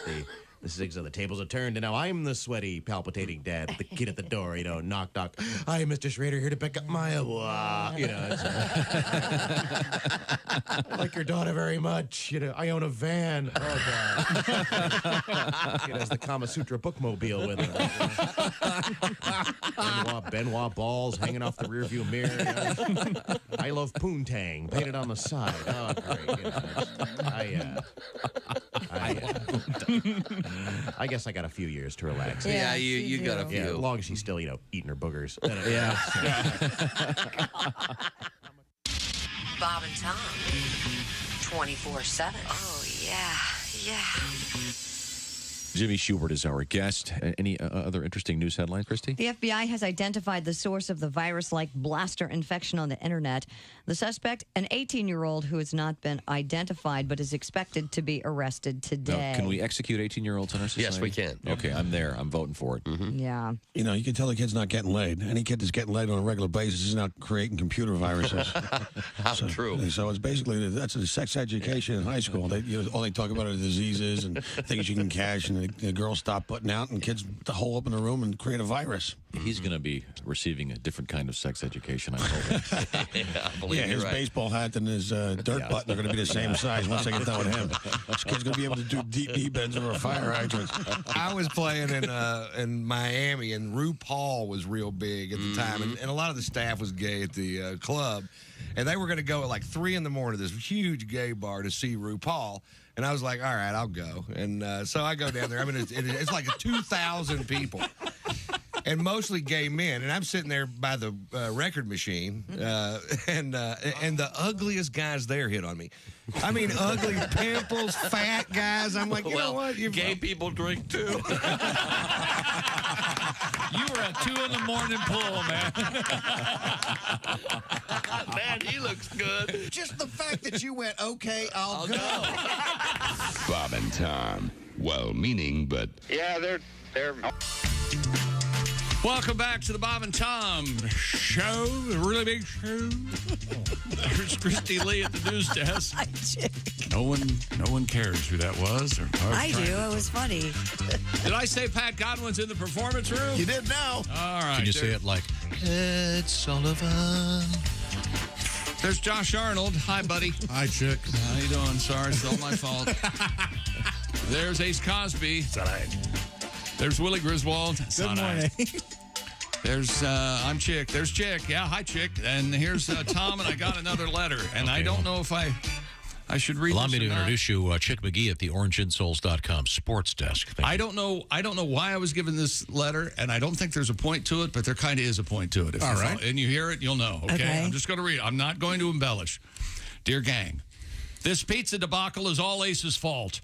Everyone's mental health would be 100% better if Ace would just kept his trap shut and not blurted out he was going to be eating pizza this month. He could have done this in private and let everyone know at the end of the month. Now, everyone hates Tom more than usual, and Ace is not far behind in the hate category. That is from Billy. Oh, boy. Once again, sorry, Billy. Ace is eating nothing but pizza this month, breakfast, lunch, and dinner. Ace, had you not mentioned something, what wouldn't be happening? this. No, Tom wouldn't be buying. Tom wouldn't be paying. No. See, the key to this is I'm paying for all these pizzas. Contributed. What does that mean? Oh, boy. Controversy. Time out. Now he says A Ace gift has- horse. Someone's looking you in the mouth. Somebody thinks you're coming up a little short. You're a little short. So you've gone through the $500 already? No. Okay. It's the 10th day. Let me tell you something, Tom. If you give me $500, I won't come in on Monday. How about that?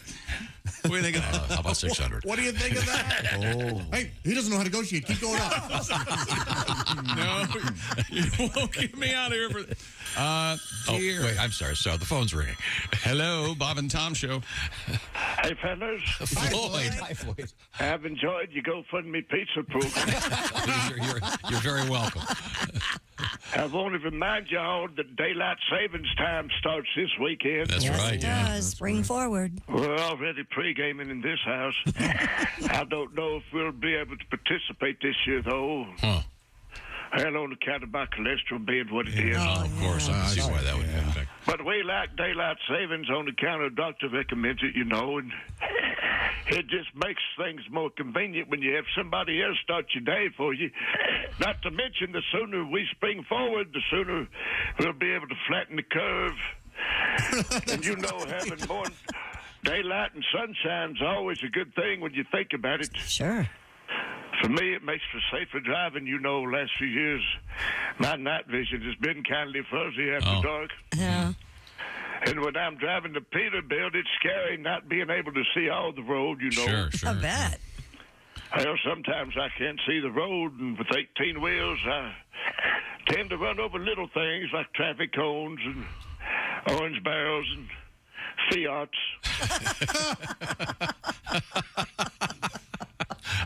Okay, it's time for this day in history on the couch. You'll never forget today after hearing this one I tell. Okay. All right. What do you call a dog who can do magic tricks? I give up what? A labracadabrador. You know what, Chick? Boys and Mr. Fuel thought I was going to say David Copperfield.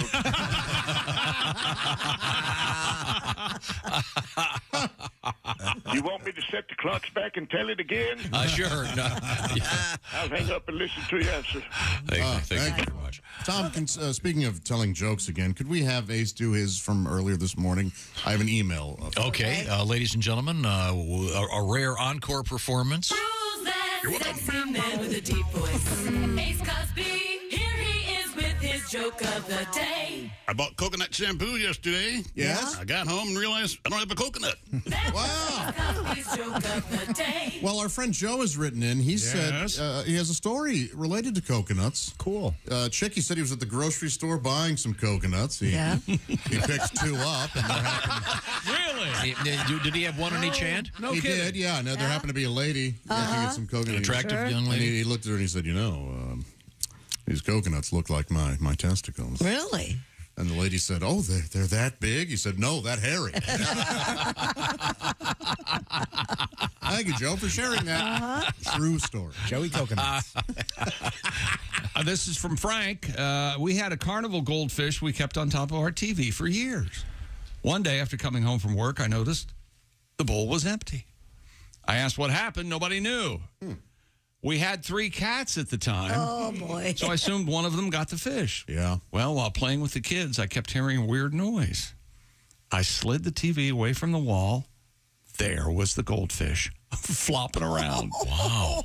Hours later, Frank says, I put it back in the bowl and it lived another few years. Wow. Amazing. Goldfish are like incredible. Resilient. Yeah. These are very hearty.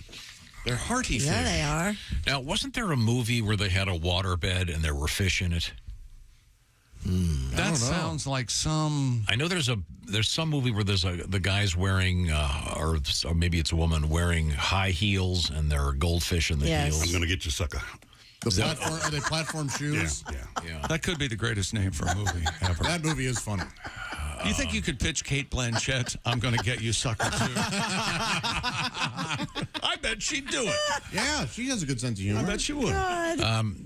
Back to the topic of waterbeds. We were talking about these because in the early days when FM radio kind of took over for AM radio for the most part, it was 70s-ish. Late 70s, early 80s, they were very popular.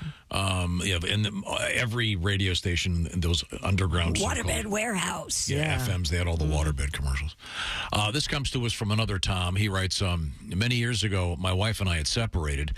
She left me the waterbed. After a night of drinking, I went home and went to bed. I woke up the next morning and realized I'd pulled a Josh Arnold and pissed the bed. So I washed the sheets. They're calling it a Josh Arnold. Mm-hmm. Yeah. The next morning, sober, I woke up soaked again and realized I had not pissed the bed. I realized the bladder of the bed had many pin-sized holes. Years later, many holes. My ex admitted to sabotaging the bed. Oh, man. Whoa. That's not very nice. Well, really? Well, yeah, there you go. Josh? Chad has written in. He says, yesterday I was enjoying the Bob and Tom show and drinking my coffee while driving to work, as I typically do. Well, thank you, Chad. When Willie asked if they filled the waterbed up at the store, then took it home, I nearly wrecked my car laughing. I was asking questions. Please tell Willie they also do not fill above-ground pools at the store. Can I say something in my damn defense? It was a new concept to me, and then Christy said, well, they're so heavy to carry. So I said, if they're heavy, does that mean they were filled up ahead of time? Because I didn't know. How about I quiz you guys about Ice Spice and rappers from Brooklyn, see if you know anything. How about that? You're all old and I'm young. We know different stuff. Mark, this is... Will you control your child? Mark, this is why I didn't read this as soon as you gave it to me. I'm having fun. I'm getting a little fired up over here. I'm having a good time. Okay. I'm sorry. Were we at the sports desk? Tom Tom Brady is following speculation. There are rumors. The biggest rumor at the Combine last week in Indianapolis is that Tom Brady's going to unretire and play for the Miami Dolphins. Cool. That's right. No. Why don't you guys want this? Is Can't he just go away? Scott, he's still great. Oh my gosh. Okay. Scott Zolak from the Patriots radio team believes that Brady will return and play for the Dolphins. Willie, remember the rumor before he went to the Tampa Bay Buccaneers? I heard that he wanted to be a player, coach, owner. There it is. And Miami fit perfectly for him. Well, then why doesn't he just go there and coach? The mighty Zolak also pointed out that Brady has already said he doesn't plan on starting his new job at Fox until 2024, meaning the 2023 season is wide open. I heard the other day that's an updated date, not going to be at Fox until 25. He might take even another year off. Wow. And Zolak pointed out Brady's handlers have moved to Miami. It's built for him. He's looking at private schools for his kids in Miami. And, Tom, if you know anything about the NFL, the Dolphins currently have an interesting situation with Tua Tagovailoa. He's concussion. He's concussion prone, bless his heart, and he's undersized, and they don't know how much football is truly left in Mr. Tua, although he's an amazing quarterback when he's right. So we will see if Can Tom you Brady imagine comes back. if your life were as scrutinized as Tom Brady's? I feel for him. I go through that every day. I can't mow my yard without drawing a crowd. Do you know that? I did know that. I think that's a shorter sentence. You can't mow your yard. That's true. That's exactly right. Well, I just don't understand why he has to retire. Why can't he just say, I'm looking for a new team? Why does he have to go through all of that? Whatever. Because he's constantly being nagged and pressured to say stuff. If people would leave him the hell alone, he might not flip-flop as much. Yeah. Be fun to watch him. Be fun to watch Aaron Rodgers if he's a Jet or whatever. Well, if he's a Jet... When you're a Jet, you're a Jet. all the way. All the way. From your first third down touchdown to your last cigarette. Yeah, that's it. Why isn't there an NFL team named the Sharks? I know, wasn't there an NHL team? There's a no one cares. Wasn't there? Wasn't there a movie? Didn't Al Pacino coach the Sharks with Lawrence Taylor? Any Given Sunday? Any Given Sunday, I think so. One They of were the the Sharks? Maybe. I don't know. Do you think LT was acting in that at all? I remember watching it go, he may just be being Lawrence Taylor here. He is. He's got a good look on him when he wants. Dude, he's good in the movie. He's great. Yeah. You like Lawrence Taylor, Tom? Sure. Remember his famous quote on this show? Yeah, this is the one where the people were beating on his door. You telling me a federal officer come to my door and try to sell me drugs all night, and I have to say no? What am I supposed to do? And I don't have any drugs in me right now. I'll take a leak here if you want me to. The great LT. Tattoo artist in India has broken the Guinness World Record for the longest tattoo session. According to the Times of India,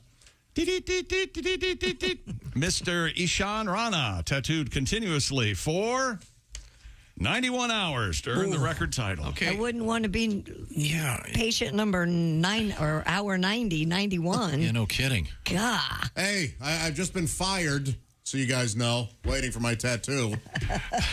What the hell happened? She set it up, and I did a little character work there. I don't think Christy's problem isn't the fact that it took so long to wait in line. It's the fact that by the time he's on hour 91, it's going to look like an EKG. Tired. Oh, well, that's the wrong setup. Sorry. That's the wrong setup. Don't be sorry, I'm being stupid. I'm not a comedy writer. They've it's ridiculous. He inked 74 designs on 64 people. Oh. My boy Donnie, he does sleeves. Oh, it wasn't the same person. And backs. And No. I thought it was the same person. If he spent 91 hours tattooing the same person, the person would look like an ink blot. That's an interesting story, though. Next to Willie thinking they filled up beds and waterbeds. That's the stupidest I wouldn't bring that up. Oh, is this the new standard? Oh, in the guy's letter, he said, I Josh Arnolded myself. Your name means peeing the bed. How about that? You want to have some fun? There we go. Again. I like the way I rose above the entire fray of that and had those two. You guys, Willie's off limits. when you send in emails, he's off limits. It doesn't work. No, I was just having fun with the waterbed. I promise. You were mad. I didn't know how big the waterbed was. I'm not legitimately mad about the waterbed, Josh. Is everything okay? I'm not very. You're asking me if everything's okay, buddy. I thought it was like a thin bladder. I didn't know it was a full mattress. I had a lot of questions with the waterbed. But you know how much water weighs, my God! If you had it in sort of a thin bladder, I'd imagine you could put it in the back of a truck. And you could just squish it in the back seat because it's going to be fairly malleable. You see what you've done, Chad? I thought it was maybe like a 2-inch, 3-inch deep thing. Was the waterbed. No. They were huge. They filled the whole Yeah, imagine your whole mattress times 2 full of water. Right, like the mattress and box spring, all water. Poor Willie. A really bad idea. Okay, I have a question. Willie, so this guy, I feel your pain. There's nothing worse than feeling this guy stupid on the show. And I made a career out of it, sure. But I legitimately didn't feel that stupid. I think I just got fired up because it was fun. Don't you love yelling in the morning? Oh, yeah. If you have a regular job, you don't get to do that. They wake us up early in the morning. They put a microphone in front of our face. What are we supposed to do? Minutes ago, I was sound asleep. Me and Meg. I got out of here. I was told I jerk off all the time, and I'm fat. You don't want me screaming into the microphone? You forgot that you pee the bed. And it's named after you. That's right. It's Pulling a Josh around. My name is a verb. Yeah. Your name means urine. So this guy, obviously, 64 different people were tattooed by this guy in the space of 91 hours. Right. Yeah. But again, after even 12 hours, don't you think his hand would be a little shaky? Well, I wonder what the tattoos. Did they just get a name or a word or still? Was it? I mean, with this, let me put this in different terms. What if this were a dentist? Would this be legit if this dentist did 64 crowns in 91 straight hours? That would be really unsafe. Right. This seems to me to be there's sort of a dangerous component here. Guy's got a live tattoo gun in his hand. I don't know. It's like, would you do this for surgery? No, you wouldn't. But he's a tattoo artist. Yeah, it's not the same thing at all. The consequences are so much less. And the needles you mean like hepatitis? It's a regulated industry. I can't stand He was allowed a 20-minute break every 4 hours. Oh, no. There's health department involved. So I guess it's... This is in India, so he's got the tattoo gun resting in Ganges water. Yeah. Let's focus on tattoo that. parlors in India are called hepatitis. That's the chain. Yeah. Yes. Maybe we should focus on that. I did not want to laugh at that at all, but you got me, buddy. That's a good time. Okay. I don't see any pictures of the tattoos in this I'm article. looking. It's hard to find. Spending far too much time on this stupid record. What do you want to see? Like he ran out of time and he can only give the he's- elephant 6 arms? This guy's getting a big back tattoo, so... That's Sure. You think so? I don't think speed was involved. I just think it was length, right? Right. No, I don't think he hurried through the tattoos. No. There has to be anything else we can discuss. Okay. All right. You know, as far as tattoos go... And this guy has those giant earplugs you could put a broom through. What are those called? Oh, the gauges? Yeah. Yeah, okay. All right. You never I'd like sound to see older. that, actually. That'd be kind of handy. You know, the carpenters that stick the pencil behind their ear. This guy can have his whisk broom just dangling in the back of his head. You off never of his ear. sound more old than you talk about things hanging from people's ears. Yes, that's true. Hey, sorry. There we go. They're classics. That's a classic dumb move. When you take the gauges out, Willie, not that you have gauges, but don't the ears, do they somewhat go back? Or are they No, always you have to stretched get out? those... From what I heard, you can go up to a 1/4 inch, and then it'll bounce back within a year. But past a 1/4 inch, you're really playing with the devil there. Huh. You're gonna have the weird danglies, the kind of little, yeah. Cut them off and start over again. All I right, guess. whatever I you don't want to. know. It's okay with me. Does it affect your hearing at all? I wonder if it enhances your hearing. No, I know it affects your hearing. This show. I'm sorry, what? Coming up in sports? Another world record that we can all fight about. It's going to be Okay. exciting. This- and it's this- creepy. this is the Don't stop. I'm just going to say this is unbelievably creepy. Huh, all right. I mean, staggeringly weird and creepy. Folks in Lexington might not want to listen.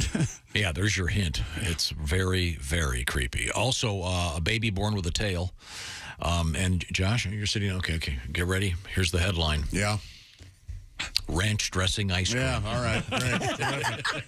Can't wait to eat until I die from it. Come on, man, it's dessert. When we come back, this is the Bob and Tom Show. For a complete copy of the Bob and Tom Show contest rules, go to bobandtom.com/contest-rules. Or just scroll down to the bottom of the page and see contest rules. This is the Bob and Tom Show.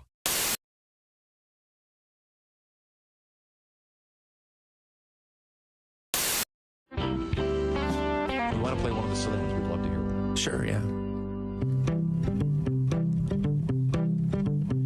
Well, my name's Batman, but you can call me Bob. And when I see the boy wonder, I just say, yo, Rob, I used to wear a cape and do the leotard bit. Now I'm wearing a hoodie and the jeans because I don't give a... I guess I can't say that. That's okay. I don't give an underwear drawer.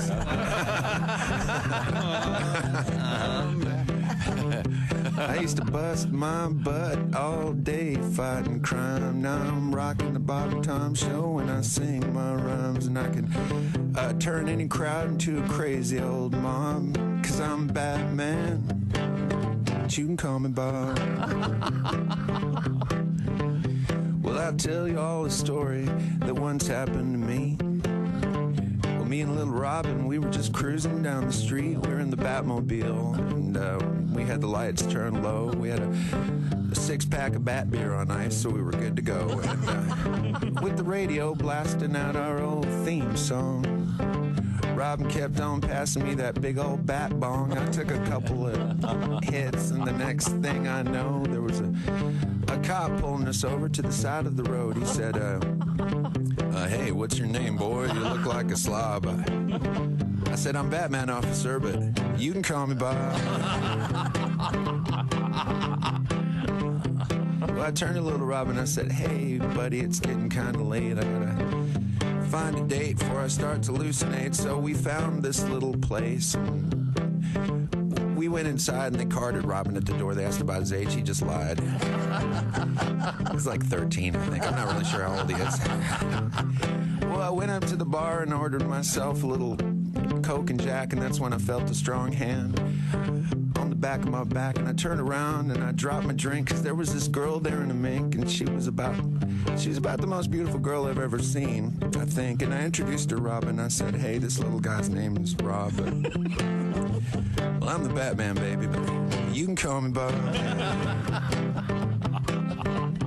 Well, I promised to behave, and we went back to the Bat Cave, and she took one look at my place, and, well, she started to rave, and then she gave me a nice kiss, and she said, I'll be right back. I'm just going to slip out some of these clothes for a minute so we can relax. So she left the room for a minute, and I threw in some tunes. I opened up my new multi-million-dollar skylight so we could look at the moon. But when she came back in, well, she had this big old whip in her hand. Turns out she's a crazy, psychotic Catwoman. She started chasing me around my house, and she was screaming that she wanted me dead. Had to whip out my batarang. Hit her right in the head. She went out like a light. I said, oh, man, what a night. Had to drag her down to the police department where they locked her up tight. And as I was leaving, the sergeant looked at me and he said, hey, son, you've done a fine job. I said, I know. I'm Batman. But you can call me Bob. Yes! Fantastic. Wow, that was fantastic. That was great, man. Thanks. Bob Schneider is our guest.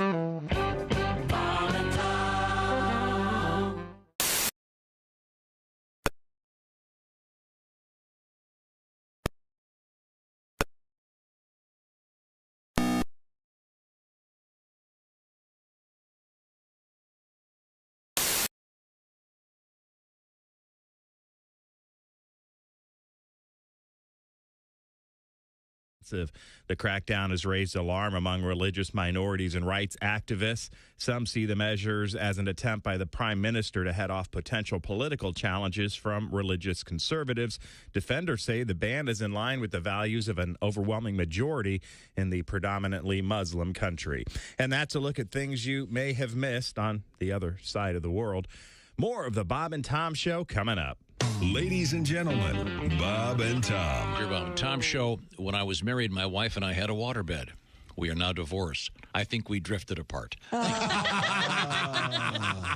Appreciate that very much. See, now that was kind of like an ace joke. Yeah. Bob and Tom in the morning and highlights all day long. The Bob and Tom Show, weekday mornings at 6 a.m. Eastern on Bob and Tom 24/7. Hi, this is Bob and Tom 24/7. My name is Jim Gaffigan. I have to go and, well, I just had a so you know where I'm going. Comedian Renee Hicks has joined us in the studio. Morning, Renee. Good morning. Quite the sportswoman, I can Oh, tell yes, from your yes, yes. And we were conversation. talking about the WNBA. I just want to know, like, will there be, like, feminine hygiene commercials, like, sponsoring it? Because I think those things got to go. They're just too damn nasty. I mean, they got to stop. They got to stop talking about women's genitalia. I mean, and these women talking about douche. We don't do that, men. We don't go to the beach talking about douche.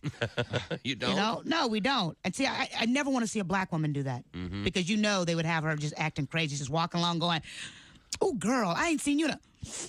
Damn, Shaniqua, is that you stinking like that, girl? Well, you need to douche your nasty ass. There's a whole family of seagulls following your nasty ass. Damn. So I don't ever want to see that. Hey, guy, it's Kid Tarmac. This is Bob and Tom 24/7. Kid Tarmac. Also joining us in the studio, comedian John Bazaar. Well, I find that now that I need a woman, I mean, integrity, strength of character, honesty, but really the most important thing, got to have a big ass. I may be outside the pale on this one, judging by all the magazine covers I see, but I'm done with these ectoskeletal, wafer-thin, rice cake chomping chicks with the Ally McBeal arms and those heroin-looking legs. Even the Three Little Pigs knew you don't build something out of sticks if you're going to spend any time inside. I babysat a cat a couple weeks ago. No, it went in the show. Oh, he. Then he started picking his out of his litter box and dropping him in the middle of the living room floor. Well, this is a protest.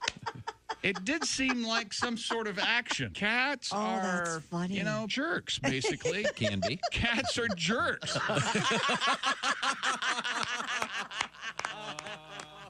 Hey, this is comedian Ron White, and you're listening. Welcome back to the Bob and Tom Show. Christy Lee at the news desk. Hello. There's Pat Godwin in the performance room. Hello, Chick. There's Josh Arnold. Hi there. There's Ace Cosby. Hey. There's Willie Griswold. Good morning. I am Chick McGee, and here's Tom Griswold.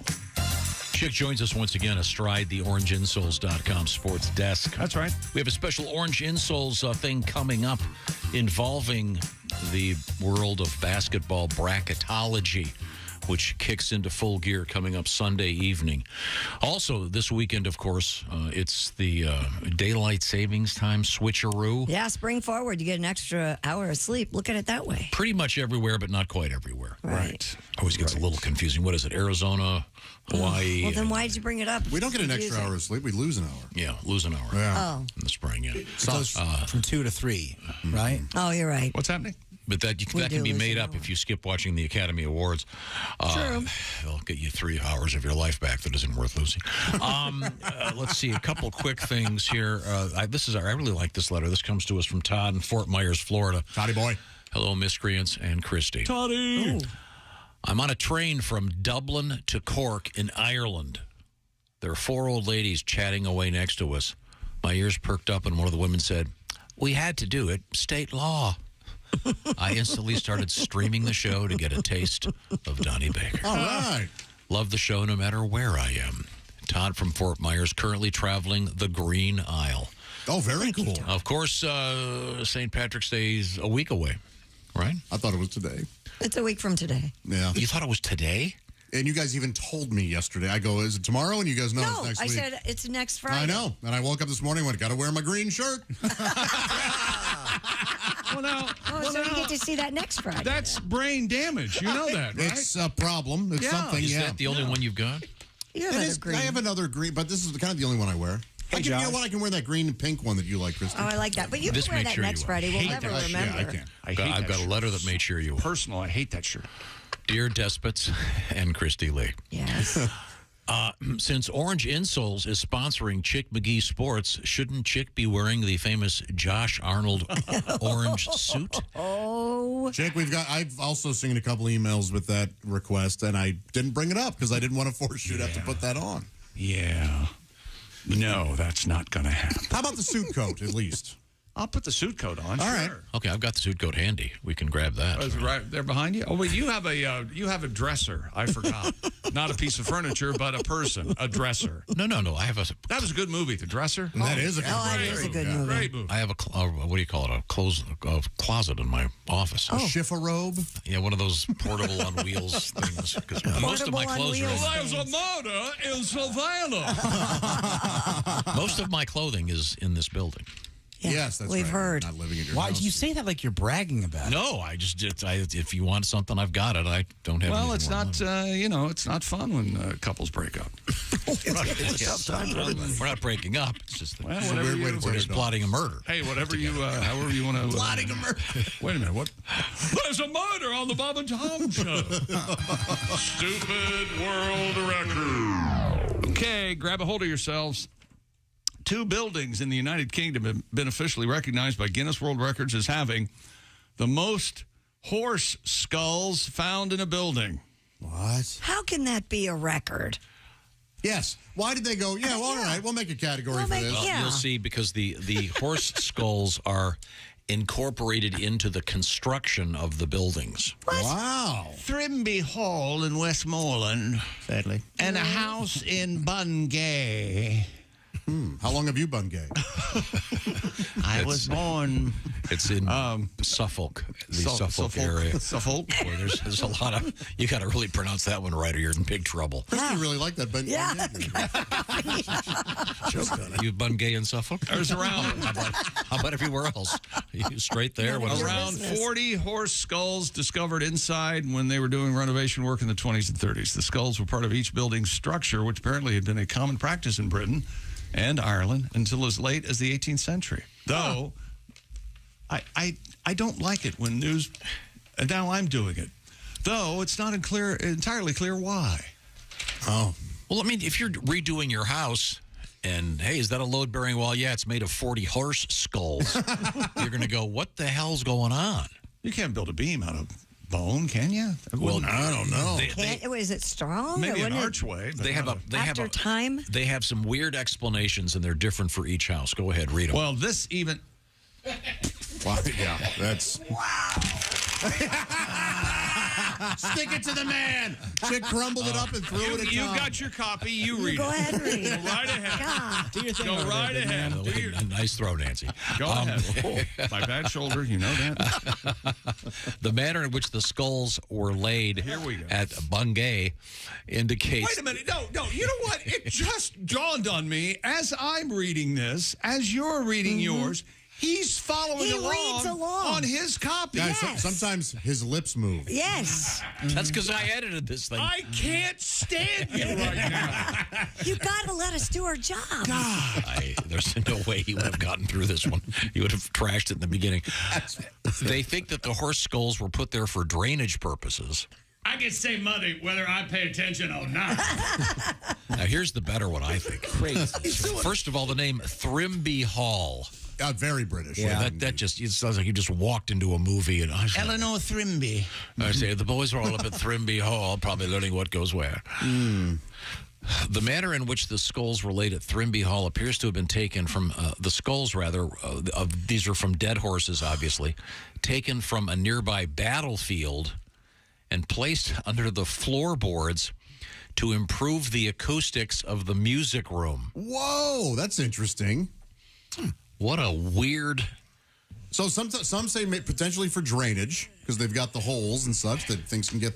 Some say for acoustic reasons. I've lost interest.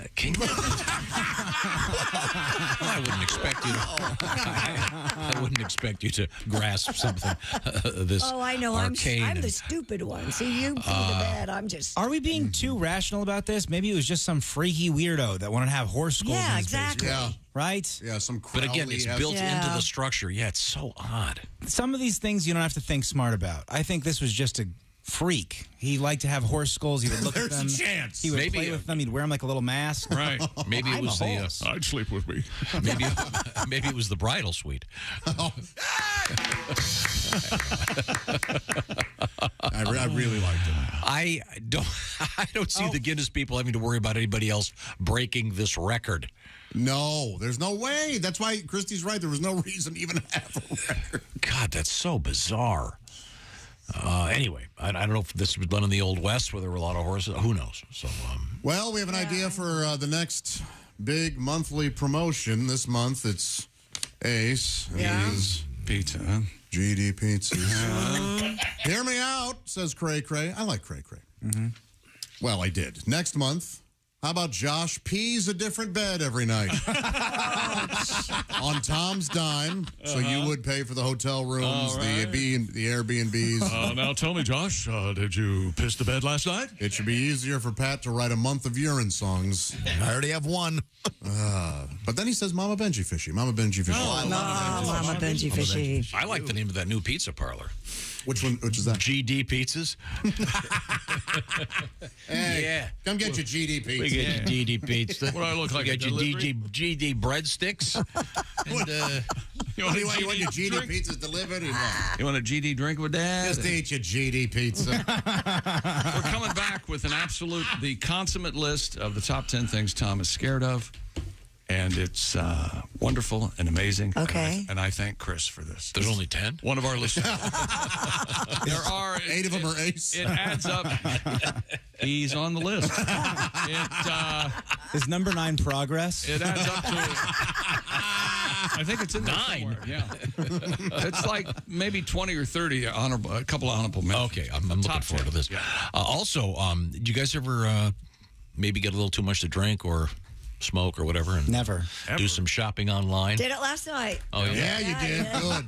We have some national stats on how much is spent while drunk online. I wasn't necessarily drunk, but I was tipsy. Okay, tipsy? Yeah. Okay, nice. We'll find out what you bought.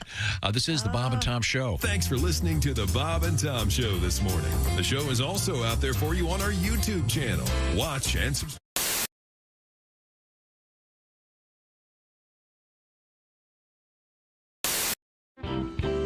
I'm not a stripper person. I don't go to strip clubs. Uh-huh. No, I don't. I just. I know. They come to you, right?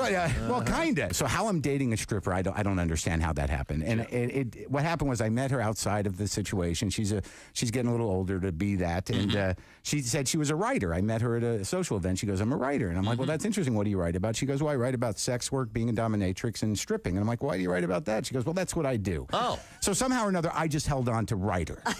And fascinating writer. Yeah, fascinating writer. In case your mother's still alive and you have to tell her. See, right. Yeah. So now I'm dating a woman who who does dominatrix work. She spanks men and says that whole thing. And I'm not into that. That's not my bag. Right. I just like. It's not my scene, baby. It's not my scene. No. But I know that if I'm dating her, how am I not going to end up tied to a bed eventually? How am I don't gonna know that. Right? Because I'm like, well, this is what you do. Let's get That'd be work I for picture her, though. you tied to a ceiling fan and her saying goodbye. Well, hold on, I'm writing that down. No, but here's what I could see. I go tied to ceiling fan.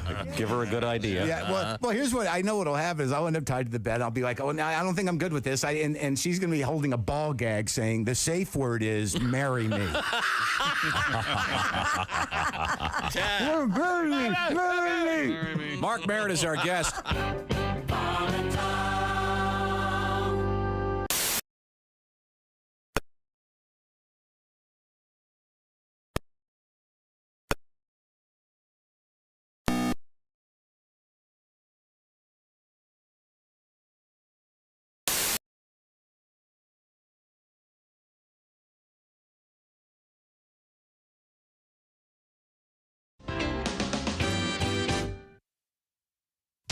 Bob and Tom. For your information, these are 2 of the worst kids I have ever encountered in my life, and I worked the state fair.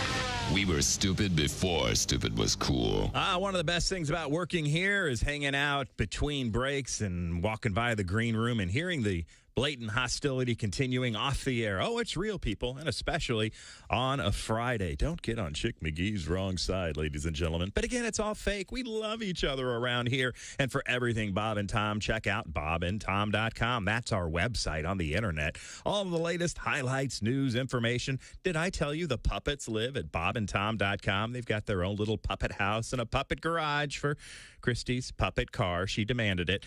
Links to all of our social media sites. We know you kids love your social media. You can see it all at bobandtom.com, plus Pat Godwin performing in the performance room with his guitar, maybe with his organ. You can see it for yourself at bobandtom.com. It's free. It's a lot of fun. It's a little wormhole you might crawl down and not be able to get out of. But don't worry, we'll take good care of you. We might even bring you a snack at bobandtom.com. Snack not included. Hi, everybody. Christy Lee with your Bob and Tom News Update. House leaders say the impact of a hack of a health insurance marketplace used by members of Congress could be extraordinary, exposing sensitive personal data of lawmakers, their employees, and families. In all, thousands of people could be affected. DC HealthLink, which runs the exchange, said an unspecified number of customers were impacted, and it was notifying them and working with law enforcement to quantify the damage. A letter claiming to be from the Mexican drug cartel blamed for abducting 4 Americans and killing 2 of them condones the violence and says the gang turned its own members who were responsible into authorities. In the letter from the Scorpions, a faction of the Gulf Cartel, they apologized to the residents of Matamoros, where the Americans were kidnapped, the Mexican woman who died in the cartel shootout, and the 4 Americans and their families. Iraq's new government is suddenly enforcing a long-dormant law banning alcohol imports and arresting people over social media content deemed morally offensive. The crackdown has raised alarm among religious minorities and right activists. Some see the measures as an attempt by the prime minister to head off potential political challenges from religious conservatives. And that's your news. I'm Christy Lee. More of the Bob and Tom Show on the way. Hey, hi, this is Tom. And this is Chick from the Bob and Tom Show. Hey, Christy, what's the best way to get full access to the show? Hey, what? You introduced me. That would be to become a Bob and Tom VIP. Very good. Now, Josh, what's a feature of Bob and Tom VIP? Wait a minute. Well, the live 5-camera video stream of the show, plus a podcast of the show and comedy from the Bob and Tom archives. Excellent. Chick, what do you have to say for yourself? Become a Bob and Tom VIP now. Just go to bobandtom.com/VIP. See, that was worth the wait, wasn't it? Hey, don't say we didn't warn you. There's laughter ahead. This is Bob and Tom 24/7. Life's too short to hang out with a bunch of ass bags. That's the one. I love that song. And we're way too young to waste precious time with dickweed. And you'll know one when you see one, 'cause he'll look a lot like me. Life's too short. Dun, dun, dun. Life's just way too blank and short. Life's too short to hang out with a bunch of ass bags. Hello, this is comedian John Evans. Padoom, padoom, padoom, and you're listening to Bob and Tom 24/7. Today's Cliff Notes Theater, the monumental epic movie Titanic. Oh. Man, this is some boat. Uh-oh. This has been Cliff Notes Theater. Cliff Notes Theater, when you just don't have time to sit through the whole movie. You know you're too high when you're eating cereal naked and your girlfriend tells you to put some clothes on. You realize it's not your girlfriend. It's just a woman on a bus. That's how you know you're too high. Hi, this is Greg Warren, and you're listening For that in just a few minutes. Welcome back to the Bob and Tom Show. Christy Lee at the news desk. Hi. There's Pat Godwin in the performance room. Hello. There's Josh Arnold. Hi there. There's Ace Cosby. Hey. Willie Griswold over there. Good morning. I'm Chick McGee. And here's the one, the only, Tom Griswold. Thank you very much, Chick. Chick, of course, is astride the orangeinsoles.com sports chair, and he's at the sports desk, snug, pulled up, ready to enlighten us with more news from the world of sports. Well, the top 10. These are from the listener's perspective. Tom Griswold, fearful of these top 10 things. All right. I'm anxiously awaiting. From a listener's perspective, his name is Looking Chris. forward to it. Okay. Number 10, being wrong. Yes. Oh, This is ranked low on the list because even though Tom is afraid of being wrong, he never believes himself to be wrong. Correct. Also. Either he was given the wrong information, someone else's fault, or the information came from a commie. Boy. a commie. Maybe just your everyday socialist. Number 9, eating alone.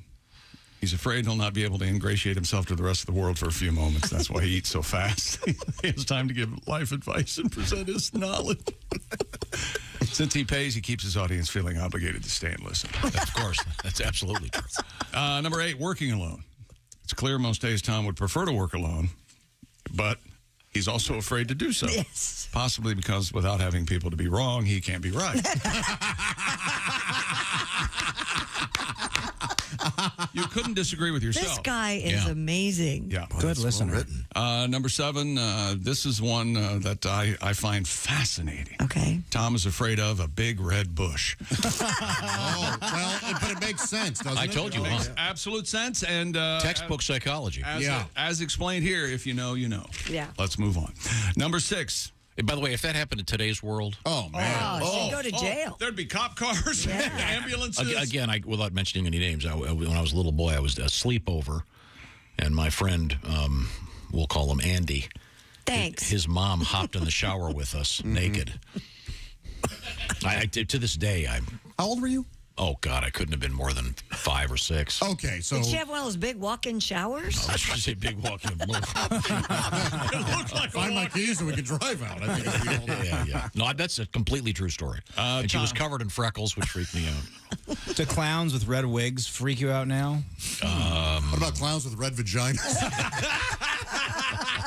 You mean Vaggie the clown? And it honks? Yeah. Oh. Hey, kids, I'm Labia. True story. And that guy, by the way, is now a semi-famous person. Oh, God. Really? Okay, listener list of Ron top Howard. 10. No. Top 10 things Tom is terrified of. Let's review. Number 10, being wrong. Number 9, eating alone. Number 8, working alone. Number 7, the big red bush. Number 6, Tom is terrified of Ace. Ace is very scary. Chris says, yeah, this one's kind of baffling. Doesn't really make any sense. Why would Tom be afraid of Ace? It can't be the jokes. Oh. Sing. The only explanation is Ace's confidence is what Tom's scared of. Oh. Also, Ace is never wrong. So if Ace is never wrong and Tom is never wrong, see, that's worlds collide. Immovable object. Right. Oh, yeah. Number 5, Tom's fear of snakes. Yeah. But Legendary. Tom is correct on this. Chris points out snakes are scary. Do you want to kill your father? Is that what you want to do? You're going to kill your father on a road trip. Number 4, fat people. Tom and Michelle Obama share this. They both are terrified of fat people. They must be afraid of fat people are going to trip and crush them. Tom makes jokes towards Josh as a defense mechanism. Josh may only be half fat, but the fat part scares the hell out. Number 3, of course, we're getting close. These are the top fears for Tom: armored cars and fuel tankers. Yes. We all know it. Irrational. It defies logic. Tom knows he's wrong to have this fear. I have a letter here from a That's cop. what scares It says, your fear of being around Brinks trucks at shopping centers is fully correct. One guy said that. He's a cop. You believe in cops. Okay. I believe it. You never hear about an innocent bystander getting shot because they were following a pizza wagon. No.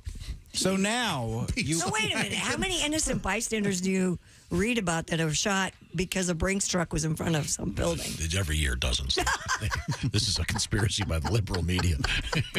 Number 2. An insane claim. I love it. Okay, number 2. Simplicity. Yes? Yes. Tom is terrified of a simple life. Simple things must be complicated for him to feel comfortable. That's right. Complicated. A truer sentence is never Clarification and complication are of the same. Are your breads and butters. Yeah. And finally, the number one fear that Tom has, according to Chris, a regular listener. Retiring? Nope. Birth control. All right. He's got 7 kids. Come on. To be fair, his lack of birth control is why he can't retire, so that makes sense. We should mention honorable mentions, marriage, democracy, germs, radio control boards, and anything... Democracy. Anything that somebody else ended up on a slab doing. Yes, those are all correct. Thank you very much. There's one addendum I'd like to... Okay. Okay. With snakes, you could add lizards because as... Yes. To quote Tom, lizards are snakes with legs. Yes, which means they can get you even quicker. That's exactly right. Got this letter. Very well written, Chris. Dear Bob Thank and you. Tom Show, I see coming a new store. Come on down to Waterbed Willie's, where we fill the beds at the store for you. It's really funny, that notion. And you know what? You come to Waterbed Willie's, you can also get it filled with Gatorade. So if you need a little sip, midnight, you just turn over, you take the top off, little Gatorade. How about that? I see the commercial. I see the guys struggling to get their new waterbed into their truck and them looking at each other going, there's got to be a better way. When you buy a new car, they fill the tank, don't they? We do the same. And the thing is, at Waterbed Willie's, we deliver as long as you live in a 200-yard radius. That's all we do. God, it'd be so funny. See these guys trying to load it onto a truck. They can't get it's all mushy. This giant heavy blob. Yeah. And they go, this has got to be a better way. And Willie comes on in a cowboy hat. There's not. Yeah. There's some guy There's not, you idiot. smoking reefer out front with a hose. Yeah, man. Bring on. You get a spot this one, I'll fill it for you. Ooh, a waterbed that's also a water bong. How about that? It could recycle in there. Wow, a bong bed. Oh, a bong bed. That would. All you need would be a gong when you're on the bong bed. Wouldn't that smell bad? Okay, is that sports? Yes, that is. Okay, thank you very much, Chick McGee. This is what you farted for. Wherever you go, whatever you do, always be a good sport. Christy? This kind of ties in, speaking of smoking pot. Hidden Valley releasing ranch dressing ice cream, ladies and gentlemen. Hidden Valley Ranch teamed up with the Van Leeuwen ice cream to create the unique flavor in honor of National Ranch Day, which happens to be today. Van Leeuwen is known for pizza-flavored ice cream and Kraft mac and cheese-flavored ice cream. Stop it, Van Leeuwen. Food and Wine Magazine described the ranch dressing ice cream as garlic powder forward, but also sweet. How about that? What if, like, with a little roasted sweet potatoes and carrots with brown sugar, I think this could work as sort of like a dinner dessert treat. Ugh. I don't want to do it. I'm just trying to make something happen with this. I think there are a couple in here that may disagree Did you with you. hear Tom's genuine? Hey, kids, we're going to go get a nice spinach sundae. Oh. How can you ruin something as great as ice cream? Put ranch in it. The Van Leeuwen folks have done it. I mean, there's a time and a place for ranch dressing. I'll never forget the Not in my ecstatic life. response that Josh had when they announced the ranch dressing tower. Remember that? The fountain. The fountain. Oh, how could I forget? My gosh. My life was forever changed.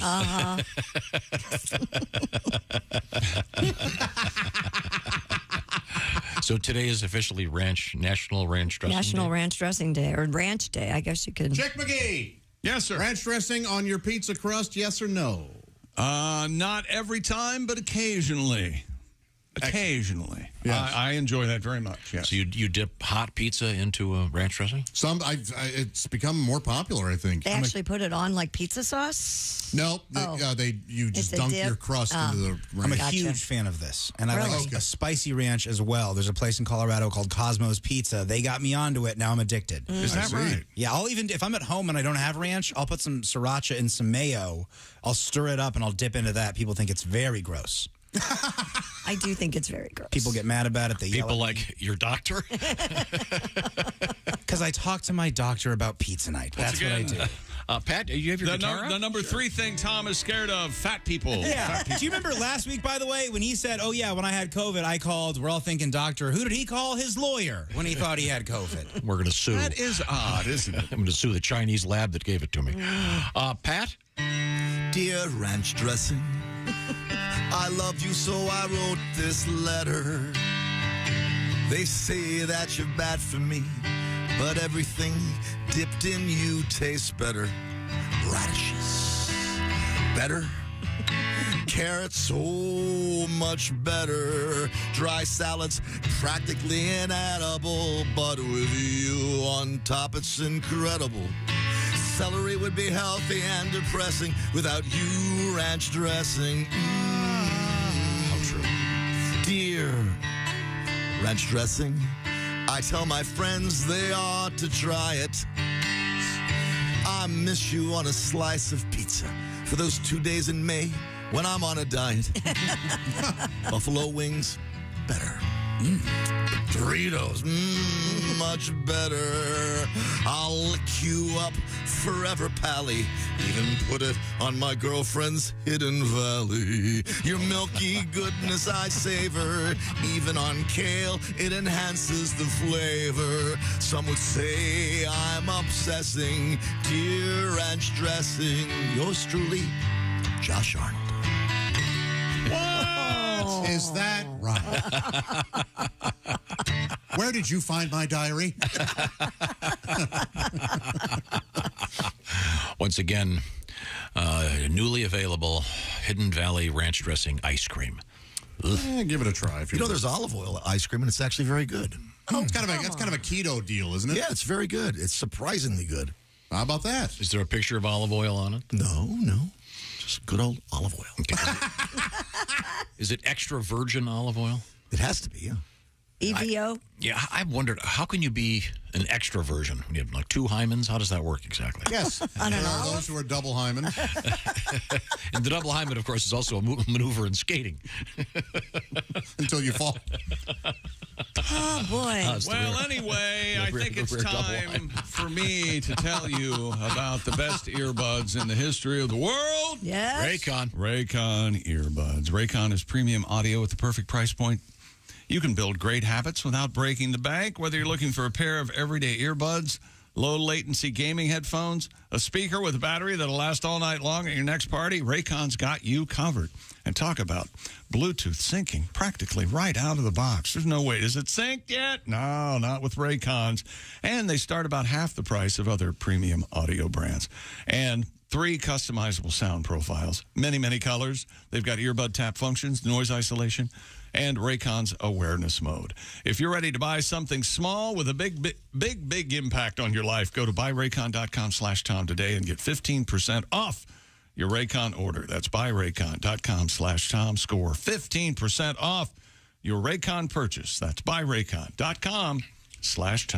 Thank you very much. Coming up, we've got NASA, we've got meteors, we've got really cool license plates you can no longer have. And will you be able to eat meat if you are of the Catholic faith on St. Patrick's Day? It depends where you live. Yeah. So we'll find out who and where you can do that. This is the Bob and Tom Show. Bob and Tom 24/7. Hey, just a friendly reminder, you could win $1 million. All you have to do is pick the perfect bracket. That's right, Bob and Tom Show's Bracket Mayhem is getting underway, and you can pre-register right now at bobandtom.com/contest. While you're there, sign up to win a home version of the original Pop-A-Shot game. That's one prize. We're also giving away a second prize, a Yeti cooler from Orange Insoles. That's right, the Yeti cooler, highly in demand, one of the best coolers ever made in the history of the world, and the folks at Orange Insole giving it away to a Bob and Tom fan. And the best part, the cooler filled with orange insoles in your size. How did they know? Well, that's what we do around here at the Bob and Tom Show. Again, sign up for the bracket contest, sign up for the Pop-A-Shot, sign up for the Yeti cooler from Orange Insoles. It's all available for free for you at bobandtom.com/contest for details. And by the way, I did say you could win $1 million. All you have to do is pick that perfect bracket. Again, the NCAA won't set the brackets till, I believe, Sunday night, but you can go in there and pre-register, and then once the brackets are set, you pick your perfect bracket and win $1 million. It is just that easy. And good luck from all of us here at the Bob and Tom Show. I'm Chick McGee with your Bob and Tom Sports Update. The Phoenix Suns say Kevin Durant has a left ankle sprain after slipping on the floor during pregame warm-ups Wednesday. He'll be reevaluated in 3 weeks. And former NBA star Shawn Kemp, his attorneys say he acted in self-defense when he exchanged gunfire in a mall parking lot while trying to retrieve a stolen cell phone and other items from another car. Kemp was arrested by Tacoma, Washington police Wednesday, but was released from jail yesterday afternoon without charges having been filed. On the court in the NBA, Charlotte, Utah, Memphis, Milwaukee, Sacramento all win in regulation. And the Pacers beat the Rockets in overtime, 134-125. College basketball, Patrick Ewing has been fired as basketball coach at Georgetown after the latest in a series of very rough seasons for the school. He led Georgetown to a national championship as a player in the 80s, of course. Top 25 college basketball, the tournaments around the country last night. Number 2, UCLA. Number 3, Kansas. Number 6, Marquette. Number 7, Texas. Number 8, Arizona all win. Iowa State upset number 10, Baylor. Number 11, UConn. Number 22, TCU. Number 13, Virginia. Number 14, Miami. Number 15, Xavier. Number 17, Tennessee. Number 20, San Diego State. Number 21, Duke. And number 24, Creighton all win in their tournaments. And a full slate in the NHL last night. Carolina, Dallas, Edmonton, St. Louis, Los Angeles, Arizona, and Ottawa all win in regulation. The Rangers and Jersey win in shootouts, and the Isles and Vegas win in overtime. I'm Chick McGee, and that's your Bob and Tom Sports Update. Things you hear on the Bob and Tom Show.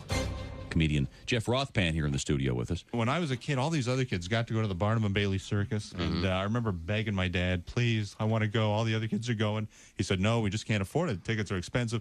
He ended up taking us to this Bob Circus. It was actually called, no, this is true. Bob Circus. Yeah, and it was in a mall parking lot. And what a difference. I remember the guy yelling, and now huge midgets. What the hell is that? Oh, yeah, there was just one after another. The bearded man. I think they actually had the talking mute. Hi! Man, what the hell is this? How does he do it? He's amazing. He's a mute, yet he speaks.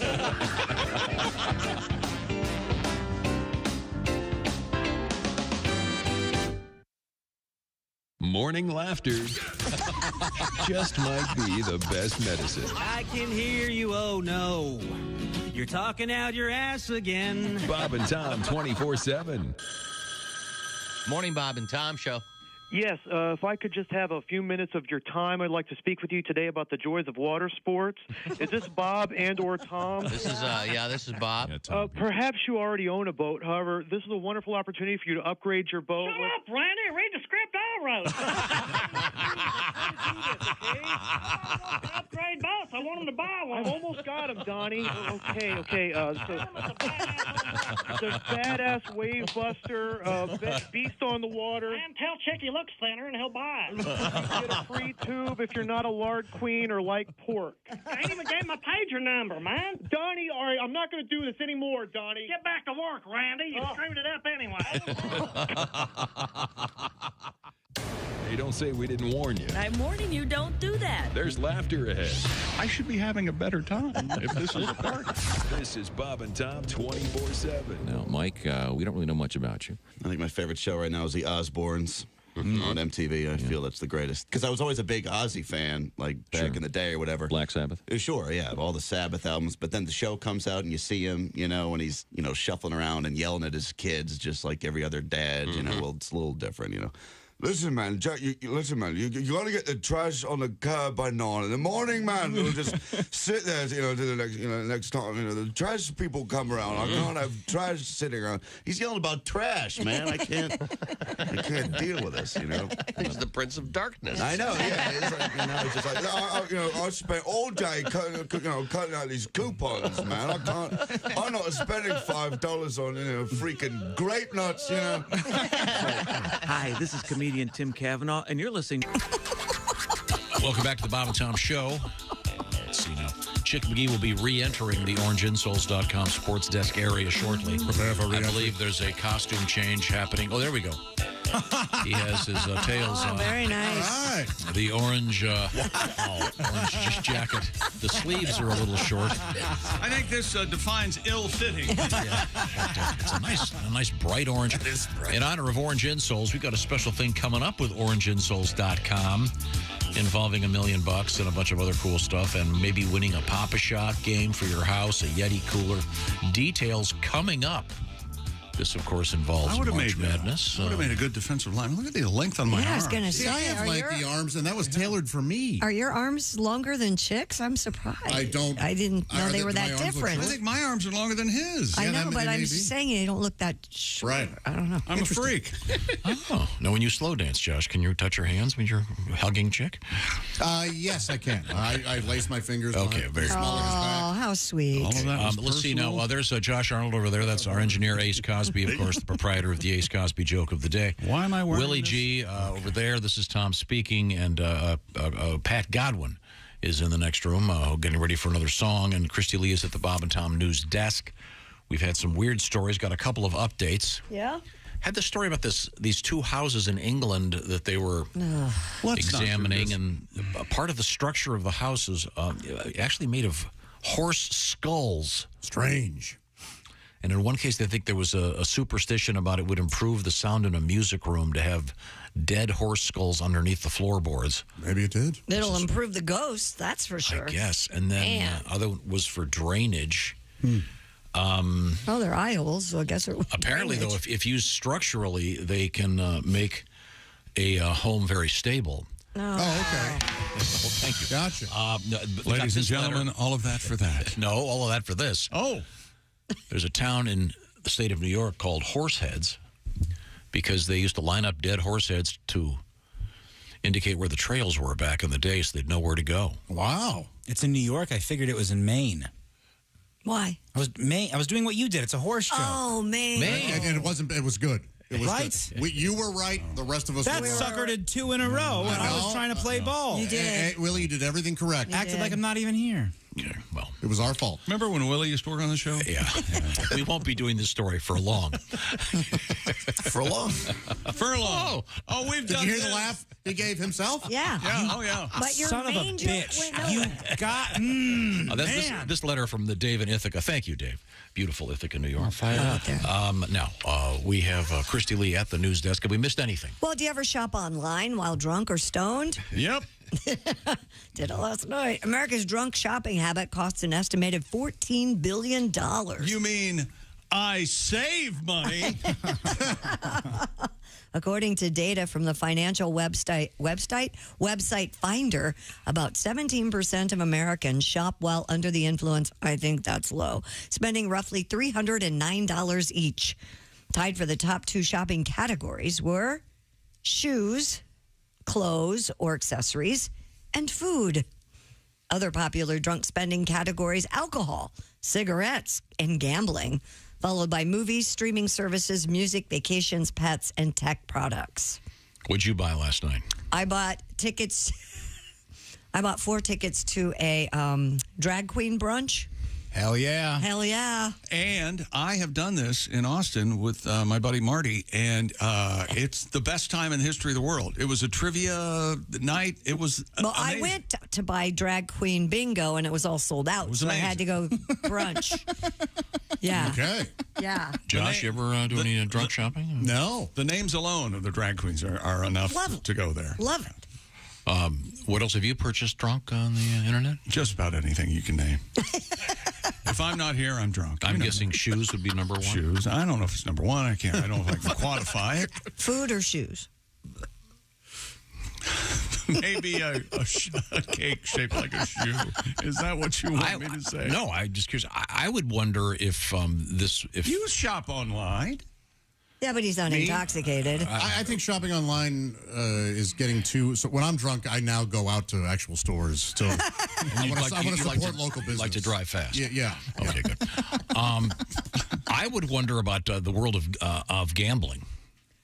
Yeah, exactly. Oh, I was also thinking OnlyFans. Yeah, I'd be very curious as to if they have a study that shows online betting if one is intoxicated, if they would bet more, or as you say, go to the porno sites. Right, and really whatever. Ask Willie about the gambling. I think if I've got a few in me, I might be a little more inclined to bet on things that I'm not certain of. Let's say Chinese basketball, women's lacrosse. Right. These are things when you get a few beers and you really want a badminton, you know. Mm-hmm. You get a little goofy with the I gambling. mean, there's a reason Vegas casinos will often give out drinks for free. Yes, there is. But this is also a good reason not to have your credit cards loaded into your computer. Yeah, boy, and that make it easy. That way, if you're heavily intoxicated, presumably you have to go find your wallet. You've made me focus enough to read the numbers. You've made me mad. You've irritated me a lot over the years on this show, but nothing has pissed me off more than what you just said. You got to have everything in your computer ready to go. I mean, that Apple Pay thing. One you just button. Click, click, click, click. Double play, yeah. Boom. It's cool. I did that yesterday. I was a little bit stoned, to be honest. I was on the couch. My girl had the blanket. I wanted the blanket. I didn't have the blanket. Went on the internet. Got a little blanket. It's going to be here next Friday. I'm going to be warm and cozy, baby. That's right. You're going to freeze for a week. No, I'll be fine. I'll go to the room. Could have gone. Oh, okay. No, I know I could have gone to the room, but that's not the right blanket, Christy. I wanted a woven blanket for him. I'm a special little boy. Okay. He's very special. Yeah. In a few years, we'll see how it works with respect to gambling, I think. Sure. I'm just curious. Yeah, the numbers aren't. Yeah, it's still too new, isn't it? 4 beers in, suddenly, I know everything about basketball. Mm-hmm. Was there a bad habit when you were ever intoxicated, Tom, that you were you like an ex? Fast driving through school zones? Okay. Yeah, so really bad habits. Yeah. No, sorry. He did not do that. I'm kidding. Christy Lee at the news desk. Did we miss anything else? There's another new study out there that reveals consumers are less likely to support brands with unconventional spellings. I totally believe this. Like Lyft, L-Y-F-T versus Lyft, L-I-F-T.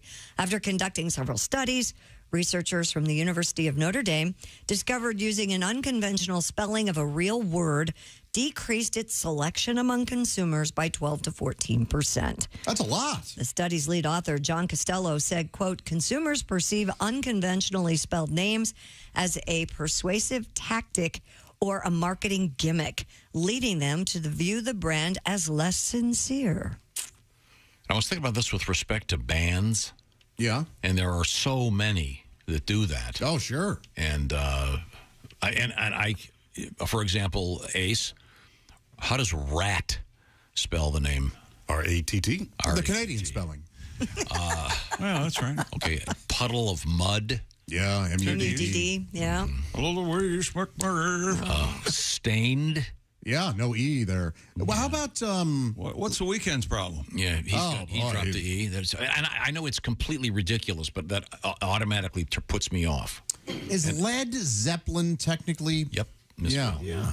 What about little feet? Is that supposed to be like a little, like an accomplishment? Or is it? Yeah. It's based. Little George had very small feet. That's well, then why'd they spell it wrong? Because it was like the Beatles, and well, I get it. I'm just saying it's completely unfair. Such a hypocrite. How about I am guilty of this. How about fish? Oh yeah, P-H-I-S-H. What is the significance of the PH? Is it? I think it's just kind of trippy. Just checks the water. Yeah, it's kind of silly. Oh. Good work. Acidity. It was an acidity joke, the pH. The pH. Oh, very nice, man. Thank you. Def Leppard. Yeah. Drunk shopping? Yeah. We'll go back to that. We have an email. How about corn? K-O-R-N? Limp Bizkit. That always pissed me off. Bizkit. Boy, don't get him started on Soulja Boy. Yeah. Or Lincoln Park, not Lincoln Park. So what's the logic? It's just fun. Different, stand out. But yet this shows that people are put off by that. Not necessarily that's bands. That's not. Yeah, this is talking about. You're talking about. Yeah, you're not products. even. This isn't the right. Even That's the a different same topic. category. This is like businesses and apps. I mean, this is the exact reason I haven't put any money into my Grindr account. You know, I mean, get the E before the R, right? Yeah. I'm not going to get involved until you do. Yeah. I guess the example that the exception that proves the rule. Chick-fil-A. Yeah, absolutely. Aren't they C-H-I-K? And they really ran with it by suggesting that cows spelled. Yeah. Cows don't know how to spell. So it works. The first time I saw the billboard with the two cows on each other, eat more chicken or whatever. It's very funny. I would make this argument. Back in the day, way back in the day, if the Hardy Boys had spelled it B-O-Y-Z, wouldn't have worked. Yeah. Hardy Boys. But it worked for Boys to Men. It did. But Yeah, it did. a generation later. Yeah. Yeah, okay. I loved the Hardy Boys. So did I. Nancy Drew. Oh, I read every one of them. Remember the rare Hardy Boys novel where they were in this cave looking for treasure and they had violent homosexual sex? We're experimenting, Josh. It's hard to find, but it's out there. thought one of them ate the other one. Oh, well. Trapped in the cave. Okay, sorry. Amid a statewide crackdown on vulgar vanity plates, a resident of the state of Maine is petitioning to keep his license plate, which reads LUVTOFU.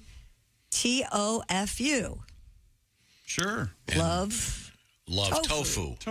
Or, Maine has recalled 274 plates it deemed inappropriate and has rejected all appeals so far, including one brought by the vegan whose license plate referenced the tofu that I just mentioned. Apparently, they said some could see that as a reference to sex instead of bean curd. A blind guy could see that. Unclean plate. And there's a weird spacing in it, too. I saw this. The motorist insisted there was no mistaking his intent because the back of his car had several tofu-related stickers. Secretary of State Sheena Bellows said motorists have the freedom to express themselves, but she said they should do it on a bumper sticker, not a state-issued license plate. She said we have a public interest in keeping phrases and words that are profane or may incite violence off our roadways. This is happening to a lot of vegans. My buddy had to get rid of his license plate. It said Hail Satan, and they just wouldn't deal with it. Oh, yeah. They didn't like it, man. It's a nice soy product. Would they give you LYKTOFU? L-Y. Lick tofu? Oh, like to. Well, how about eat my nuts? If you're a vegan, would that be okay? I think that's pretty. My nuts. Didn't this all start with that eat ass thing? What? What you talking about there, Dad? That was talking about eating ass over there, Dad? Whoa. That was a license plate that they pulled, and a couple years ago we had that one. Eat ass. I don't remember that. And that's apparently some kind of truck thing. Something, yeah. We were getting emails about them. Because there's a bumper sticker I saw the other day that was like 4 feet wide that said that. Okay. It's kind of like the old Eat My Dust, but a little bit different. Oh, I see. Yeah. It's my understanding that various state agencies have a list of... Don't Google eat. Or do. Yeah, have a fun morning. You don't get anything about bumper stickers, I can tell you that. No, bumper lickers. The state of Maine also can justify this by saying that nobody loves tofu. Yeah. I mean, come on. Seriously. Yeah, I'll suffer through it. Yeah. So you tolerate it, don't you? Yeah. You don't like the chunks in the miso soup? You don't like that? Oh, my God, I love it. They're fine. That's the one place where I'm kind of into it, is in the miso soup. It's nice. You know what? It's not to die for. There's hardly any flavor. There's edible. The consistency's questionable. Yeah, maybe I tolerate tofu for a license. Yeah. I won't spit it out. Okay, all right. Northampton, Massachusetts is using $20,000 from the COVID-19 pandemic stimulus package to help fund a tribute to the Teenage Mutant Ninja Turtles. City officials are giving the grant to the Gosh, man. Just in time for the tax season. What is wrong with us? From the nobody even said anything about it. How did this happen, department? City officials are giving the grant to the Northampton Vibrance Committee to support the design and manufacture of 4 custom manhole covers. The city was the original home of Mirage Studios, which created the Teenage Mutant Ninja Turtle comic book series. The grant is part of the city's plan to distribute $4 million from the American Rescue Plan. I don't think manhole covers was what they were thinking of. And they're saying each one's going to cost $1 million? No, they're $20,000 worth of money. Still. Where's the rest of the $4 million going? Yeah, I don't know where the rest of the $4 million's going. Now, Pat, didn't you get Teenage Mutant Ninja Turtle underwear during the pandemic? Of course I did. Call them manhole covers? Yes. For a cowabung hole. It can't be stopped. This is... Again, I'm glad they released this during the tax season, in case you're wondering what the government's doing with your money. Okay, well. Yeah. Thank you very much, Christy Lee. Coming up, we're going to be getting news we failed to mention from Jeff Oskay. And also... A lot of NASA news today. Yeah, some cool stuff in the sky out there. Yeah, asteroids, meteors. Some of it may be heading toward Earth. Fascinating. Have you checked out the sky at night? You ever walk outside and look? Yeah. Look at I the have stars? seen it. You know what I said? It's just like tofu. Huh. You don't look deep into space and wonder what's out there. I wonder about a God who put us together. I wonder about that. I often muse about some higher power that would have forced me. I've reevaluated a couple times out in the backyard, laying on my back. Well, I've fallen there. And coming up, we have asteroids, meteors, described as being the size of something rather unusual. We have killer asteroids coming, and then Christy. With teeth? That's right. Christy Lee, for you, we have there's now a geographical component to where you can eat meat on St. Patrick's Day if you are of the Catholic faith. So we'll be giving you a little information about that coming up, as well as the old lady and the weather. It's all happening. This is the Bob and Tom Show. Got something to say? Send us an email, bobandtom@bobandtom.com. This is the Bob and Tom Show.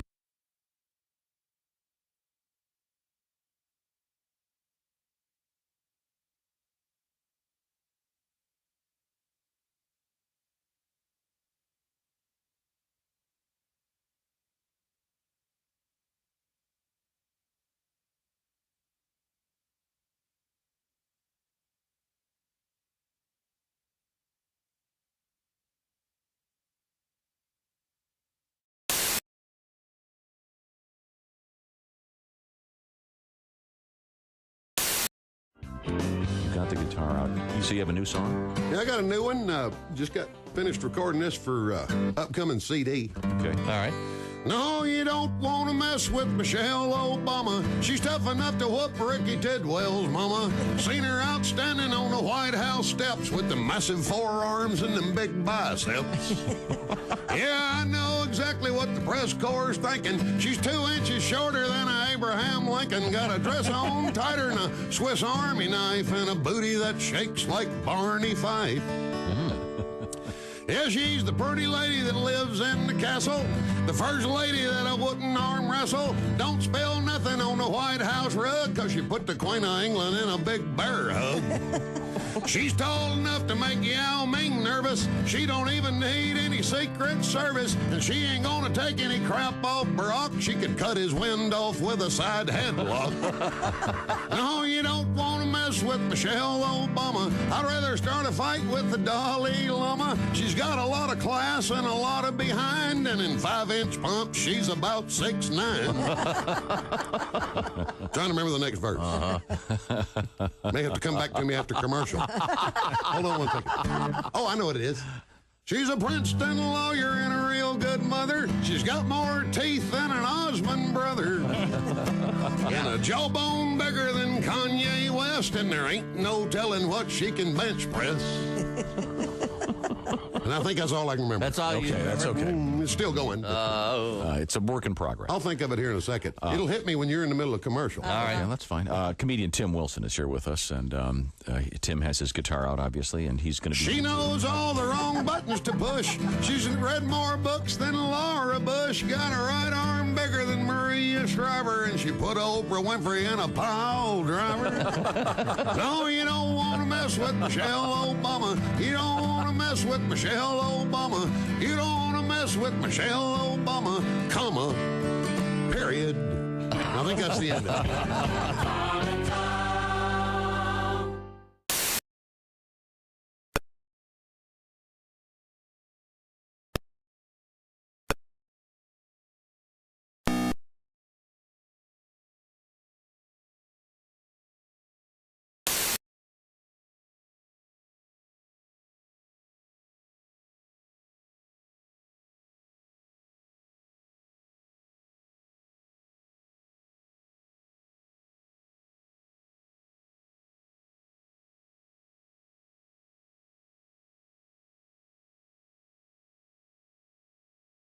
TV show Beretta.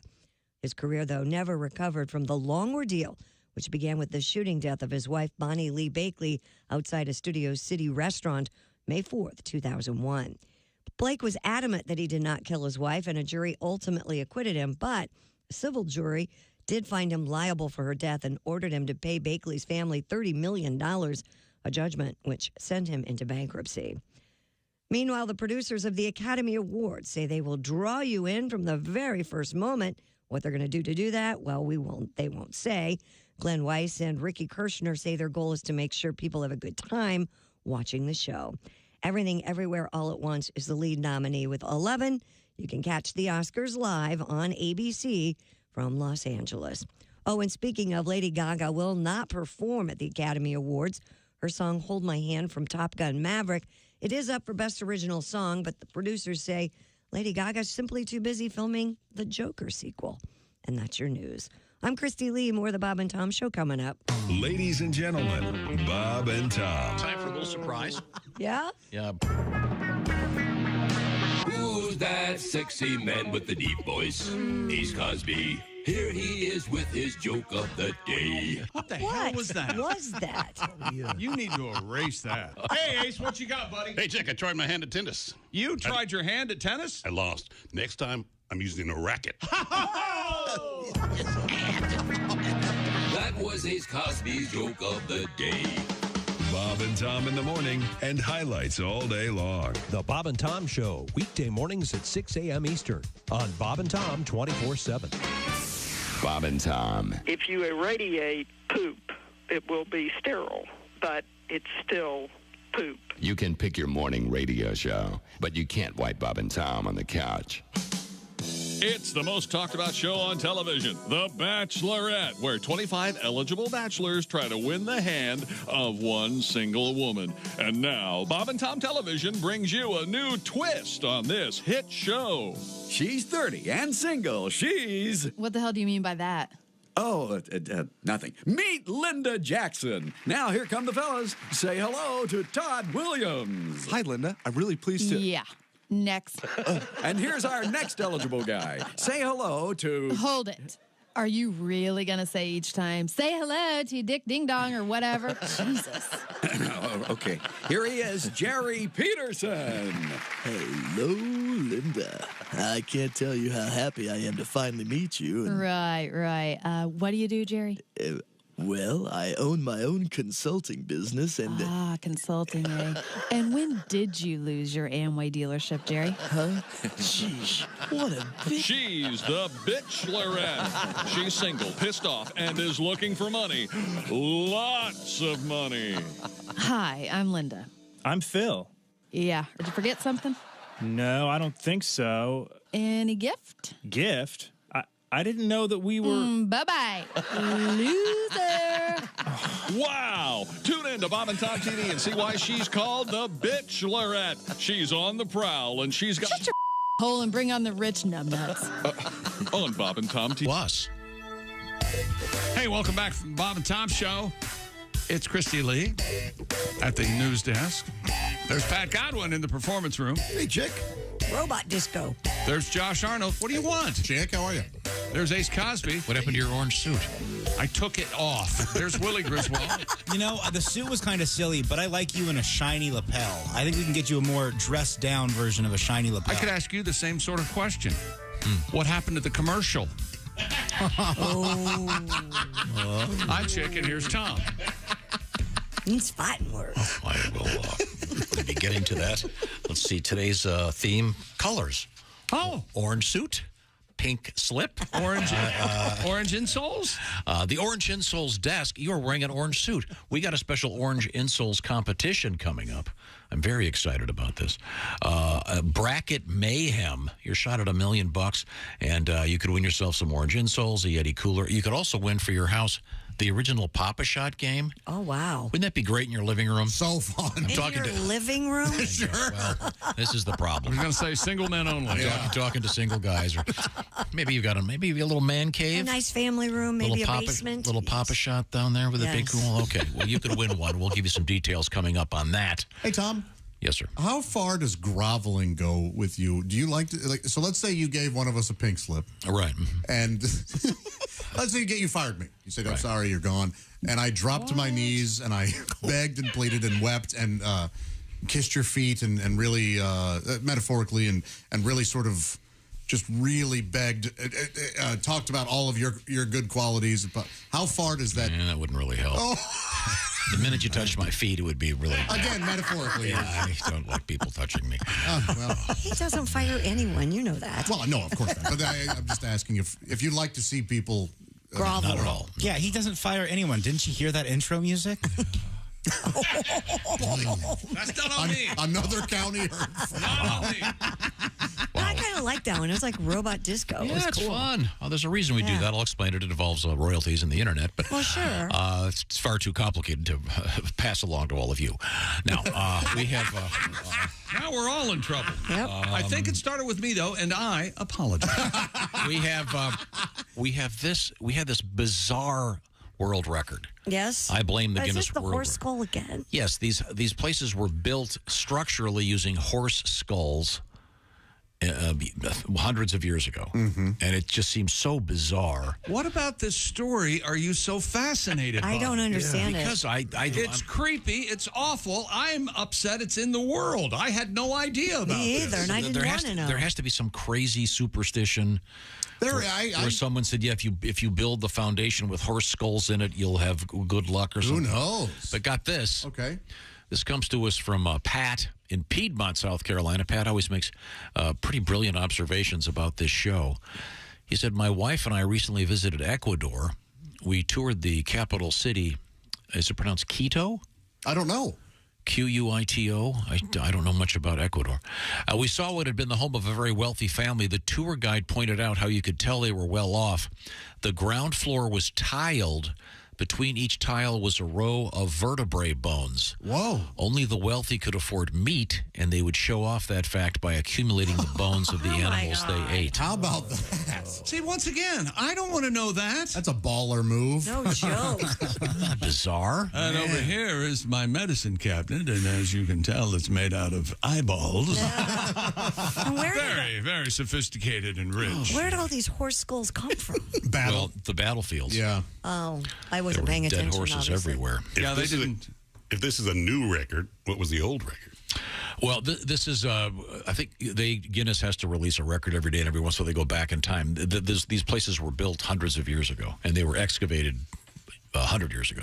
I find this to be fascinating because I actually do own a hat that was fashioned from a horse skull. Really? It's a derby. And what I do is I wear it when in the bridal suite. A derby hat. Oh, you think it needs the to be bridal explained suite. is the reason I'm not laughing. Is that right? You guys missed Pat. I saw you shrug and shake your head. No, I think I heard Pat say it was in the bridal suite. Yeah, that's what he said. Right. Okay, thank you very much, Pat. The other Pat. Now, we turn back to the sports page with Christy Lee. I'm sorry, Christy, what have you got? Or the news. I'm so sorry. I was trying to look at something. You were stunned by Derby, yeah. The quality of that joke just took me away. Thank you very much.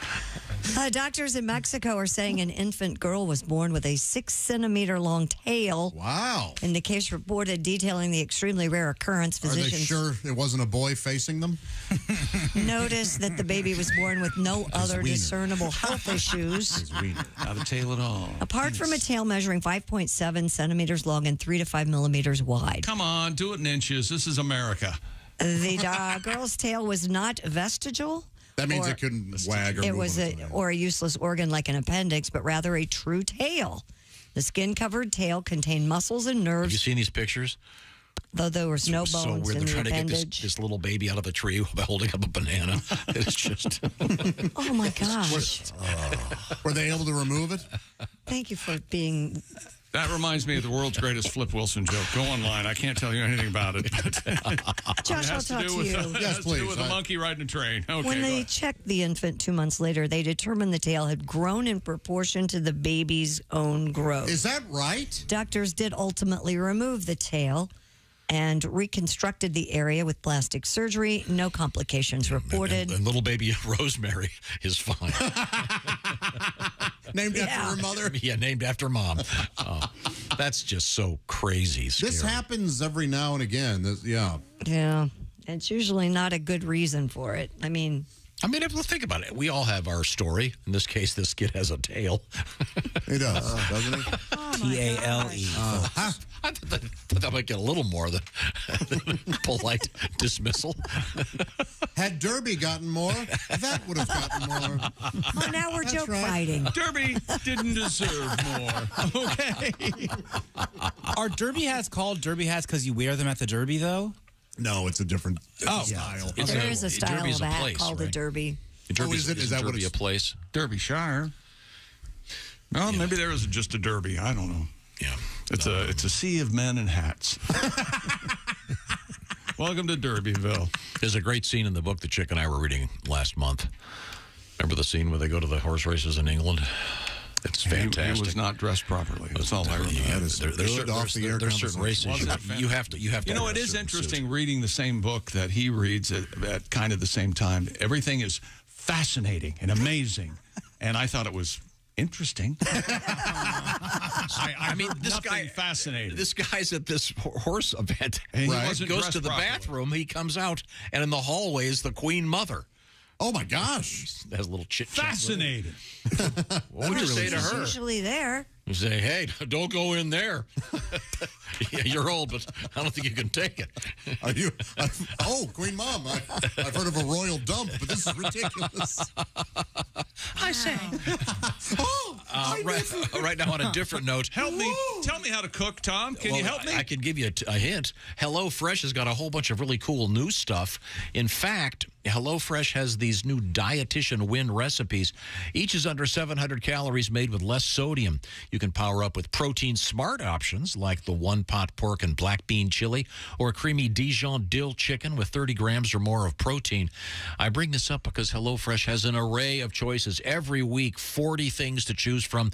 It can be as lean as vegan food over here or beautiful comfort food over there. Easy to switch stuff up, switch your proteins, switch your sides. You're the boss at HelloFresh, and of course it comes to your door already measured. They've done the shopping, saved you a ton of time, and of course saving you money because they buy in bulk. HelloFresh is cheaper than groceries, 25% cheaper than takeout. Once again, pre-portioned ingredients for stuff like Willie. Check out the saucy pork burrito bowls with cilantro, citrus rice, charred poblano, salsa fresca, and smoky crema. I'm a pork burrito bowl. That was a saucy pork burrito. Okay, thank you. Thank you, Josh. You're welcome. Extraordinarily I'll turn my microphone back on. It has 9 ingredients. One's pork. If you switch it out for turkey, you put it together 6 easy steps. Under a half hour, you can enjoy this delicious burrito bowl you made at home with help from HelloFresh. Some of the stuff you can put together in 10 minutes. Save 60% off and free shipping. You don't hear about that much anymore. Free shipping. HelloFresh. The code is BTShow60 at HelloFresh.com/BTShow60. Remember the code. You'll need it a couple of times. It's BTShow60, HelloFresh.com/BTShow60. Coming up, she's 92 and she's still out there doing it. Also, we have asteroids, we've got meteors, we've got NASA in the news. She's out there doing it, or? Oh, you'll see. That was kind of a tease. I don't think she's old. I know how your mind works. She's not doing that. Oh, okay. We'll be right back. It's the Bob and Tom Show. Got a comment? Our email is bobandtom@bobandtom.com. More Bob and Tom next. State law.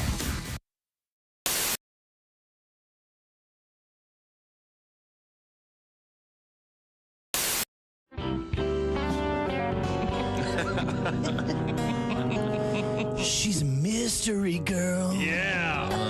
Thank you. No one knows what she's all about.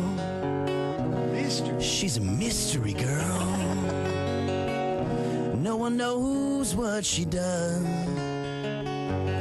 She says she doesn't have a job, but she drives a Ferrari and she lives in the nicest part of town. She's a mystery girl. No one knows what she does. She's always getting text messages right in the middle of our dates. She has to go somewhere right away. She's a mystery girl. And then she pays her bill all in singles. She comes home really late in the evening, says she's not in the mood for love, and she got rug burns on her knees. She's a mystery girl. No one knows where she's been. Once I found these weird fuzzy handcuffs in the top drawer of her dresser. She got a tattoo that says something that you can't say on the radio, but she's a mystery girl. All right, here's the bridge. She told me she was a virgin, but somehow mysteriously She gave me every kind of VD you can name. Oh, the pain of the mystery girl. She's a mystery girl. And every time I call her up, her voicemail says Felicia can't come to the phone. But she told me her name was Lisa. She's a mystery girl.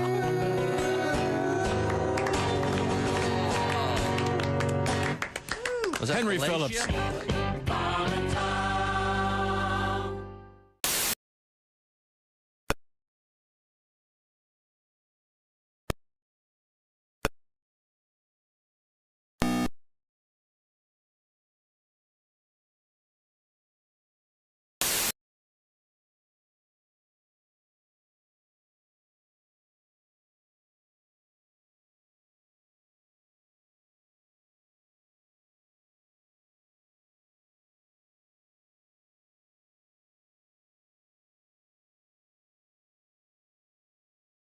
And then head over to the Brown County Playhouse tonight, Nashville, Indiana. Pat Godwin and Willie Griswold. It's going to be a great show. Pat's going to have his guitar, and he also has the top comedy album in the country. PatGodwin.com for more, or at Willie.Griswold on his Instagram. A great chance to see some live comedy, perhaps in your backyard this weekend. And you are listening to Bob and Tom 24/7.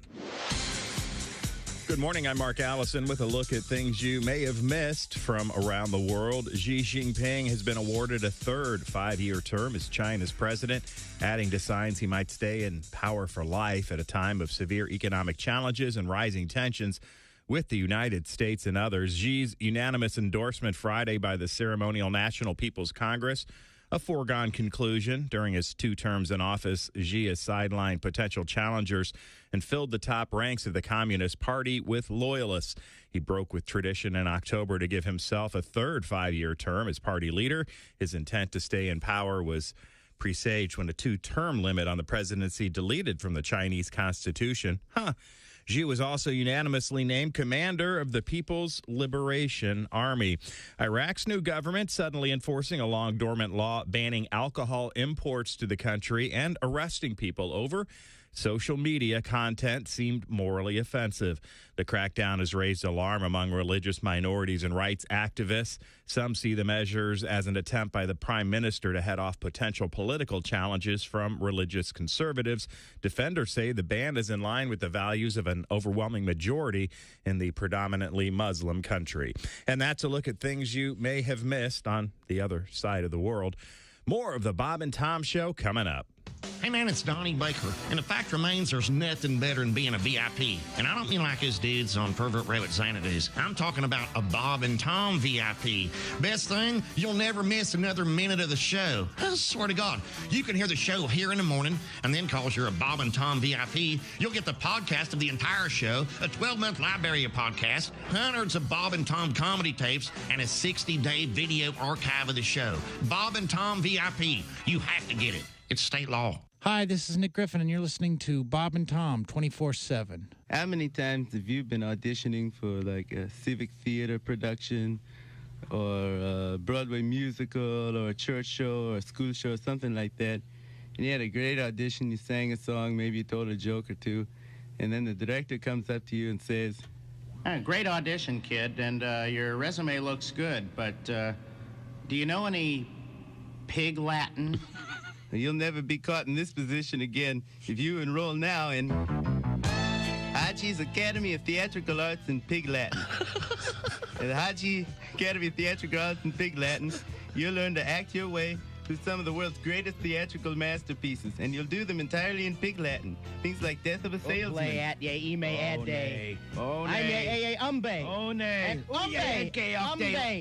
Old reruns of Hogan's Heroes. Ink clay. Oh, yay, idiot, yay. Oh, yay, Ice Ray, General J. Orculter Bay. And, of course, the classics of Shakespeare. Ute eBay. Oye, atne, ute eBay. At they, is ye, eye, eschenque. There's still some financial scholarships available for women aged 18 to 25. Let me teach you to act in Pig Latin. For more information, write to Hachi or phone 1-800-UKSHME. Do it now. On Q95. Welcome back to the Bob and Tom Show. Christy Lee at the news desk. Hi. There's Pat Godwin in the performance room. Hi, chick. There's Josh Arnold. Hi, chick. There's Ace Cosby. We can do better. There's Willie Griswold. Hey, man. I'm Chick McGee, and here's Tom Griswold. Oh, where's Chick sitting? Oh, he's in the orangeinsoles.com sports chair in front of the orangeinsoles.com sports desk. That's right. Oh, having the time of my life. Okay, I was asking this earlier, then I figured it out. I had it kind of backwards. There's this news story about Tiger Woods. Yeah. And I thought, anything other than the horse's heads thing. Okay, I was wondering why he would do this just in front of the Masters. Do what? Well, this whole story about kicking his girlfriend out. That happened in October. Yeah, but it's just made the news yesterday. Right. Apparently, she has filed some kind of a $30 million lawsuit, of course. Yeah, because, she was denied access to her Well, did you see this? place of residence, I guess. She alleged that they had an oral tenancy agreement, like you're a tenant, I guess. Right. And that she still had 5 years on it when she was removed from the property through what she calls trickery. This woman who used to work at Woods Restaurant in Jupiter, Florida, said Woods agents persuaded her to pack for a short vacation. She arrived at the airport. They told her she'd been locked out of the house and was not to return. Yep. They packed up the rest of her stuff and gave it to her. Anyway, this gets real complicated, but I was wondering, why would this happen now? And obviously, she's the one that... She did it, not him. So she's bringing this... He's trying to break up. She doesn't want to break up. Yeah. Wow. Okay, well, who knows? It's hard to walk out of a $10 million a month house, Yeah. You think Tiger go, by the way, here's $50,000 to get yourself set up. Well, they apparently had it's some kind of contract, so to speak. An oral contract? No, she signed something. Was it twice a day? NDA. It was a quid pro NDA, blow. yeah. Quid pro quo? Is that the old? I said quid pro blow. Oh, okay. Similar. Okay. So bad. It's very sad when that happens. It is. I hate I hate to see people with a relationship in the rough. I know. That's the fair way. Sorry. It would be cool to be Pat, what was that? That's the fair way. That sure is, yeah. It was good. Add 2 more, then we'll have 4. Love is the tender sand trap. Oh, God. Boy, that was stupid. Did they ditch her at the airport? No, I think they did. I don't think she got on the plane. Wow. Yeah. Yikes. I think she has. That is trickery. It is trickery. So does Tiger... How the hell else do you get rid of them? Huh? Hey, I'm not saying. But somebody else dropped her off at the airport. Yeah. I mean, if Tiger had been driving, she could have been hurt in the crash.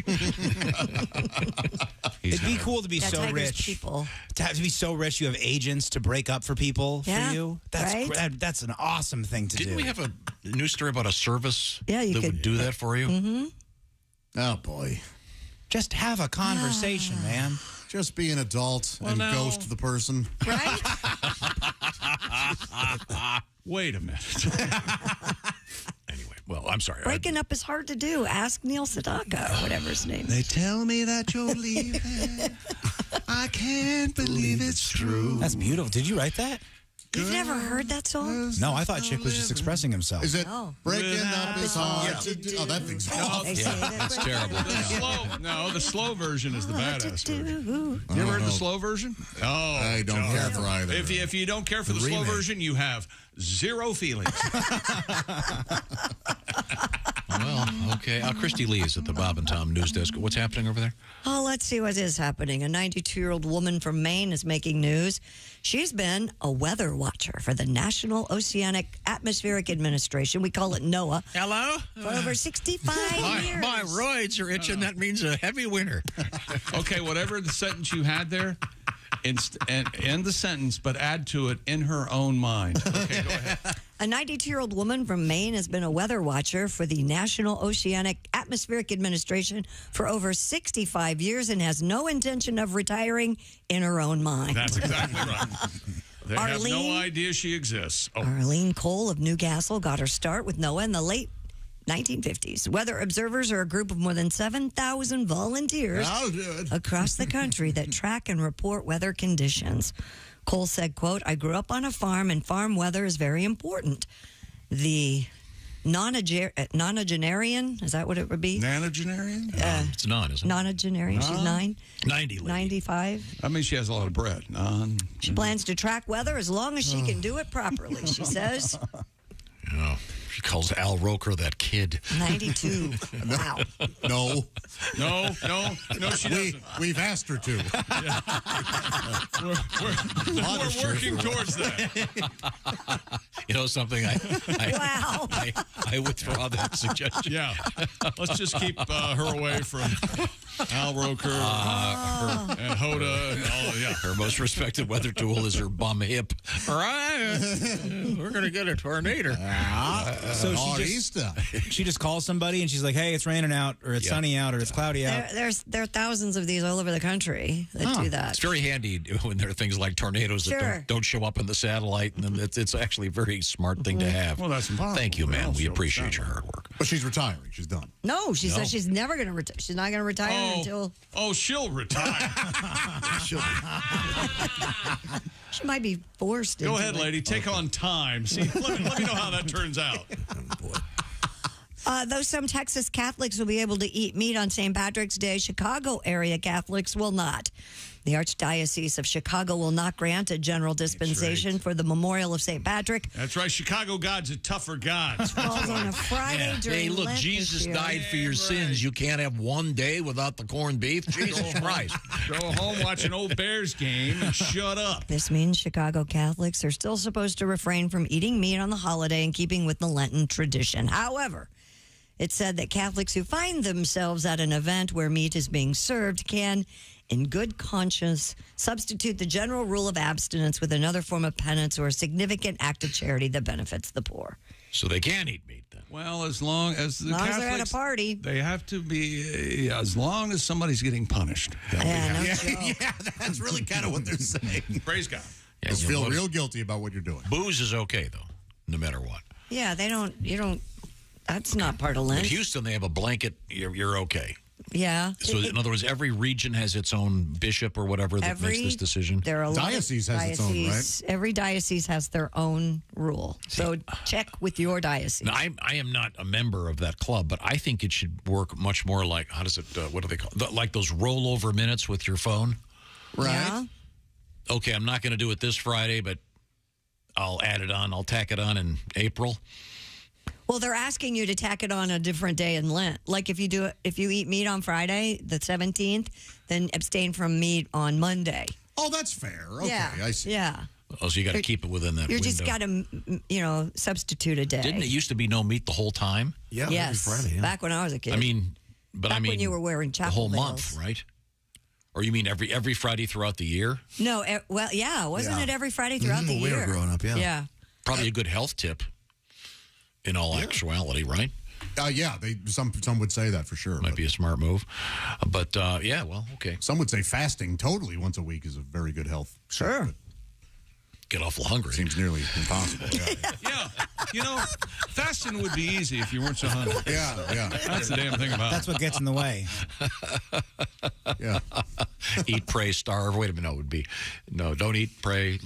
I forget how that At goes. Church Sunday, I saw for the first time, Pat, you'll probably be the only person to know what I'm talking about. A woman went to communion with a full chapel veil and actually got on her knees to take communion. I have not seen that since I was in grade school. How old was she?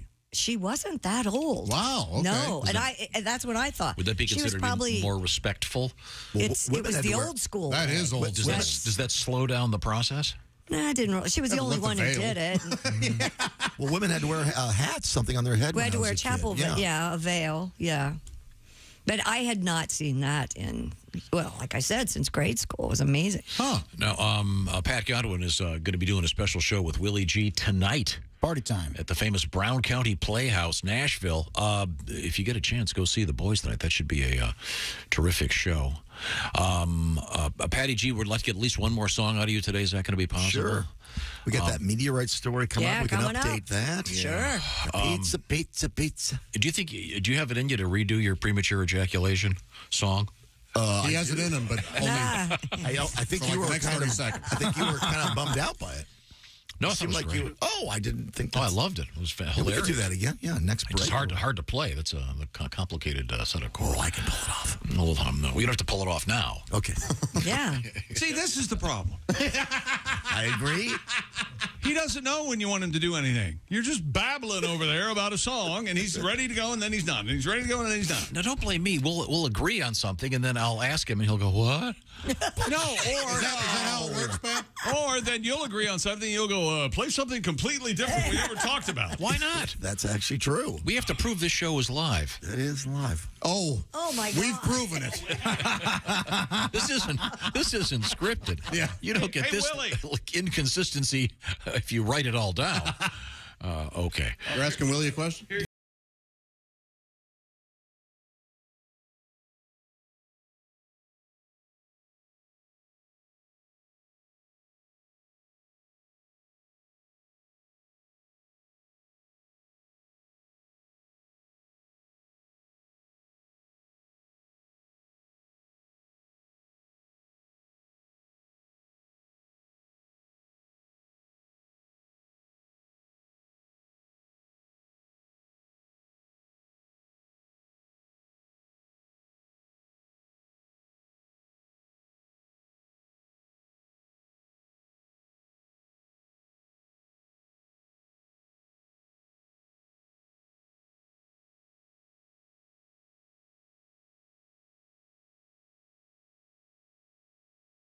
Hear him out. Wait a minute, here we go. This is the How good about stuff. A little of this.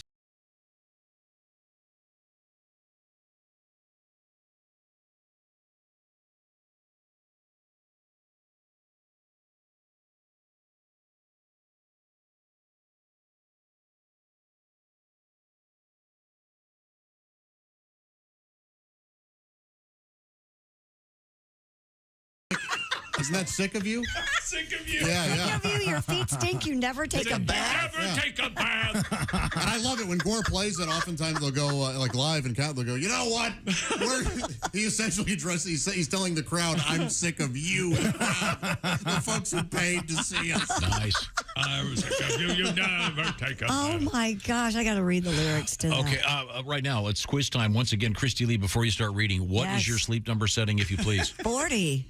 What does that mean? It means it's the softer side of a bed as opposed Conversely, Chick McGee, your sleep number setting is what? Very firm, Tom. The maximum setting, 100. Okay, now why do I ask this? Because 8 out of 10 couples prefer a different mattress firmness. That means 8 out of 10 couples would want to get a different mattress unless they have the Sleep Number bed mattress because it's adjustable at the touch of a button. Either side has its own setting. It's such a simple idea, and it's perfectly executed by Sleep Number. They've been doing it a long time, and they've made strides in lots of progress in the designs of the Sleep Number beds, including things regarding the temperature of the bed, all the, how about if you're snoring, Sleep Number has a possible solution for that, the Flex Fit Smart Adjustable Base. You can gently raise your partner's head at the touch of a button. Raise. There you go. Choose proven quality sleep from Sleep Number. Why? Because you want to be your best every day, and to do that, you've got to have a great night's sleep. So, Sleep Number has decided now is the time to have their lowest price ever.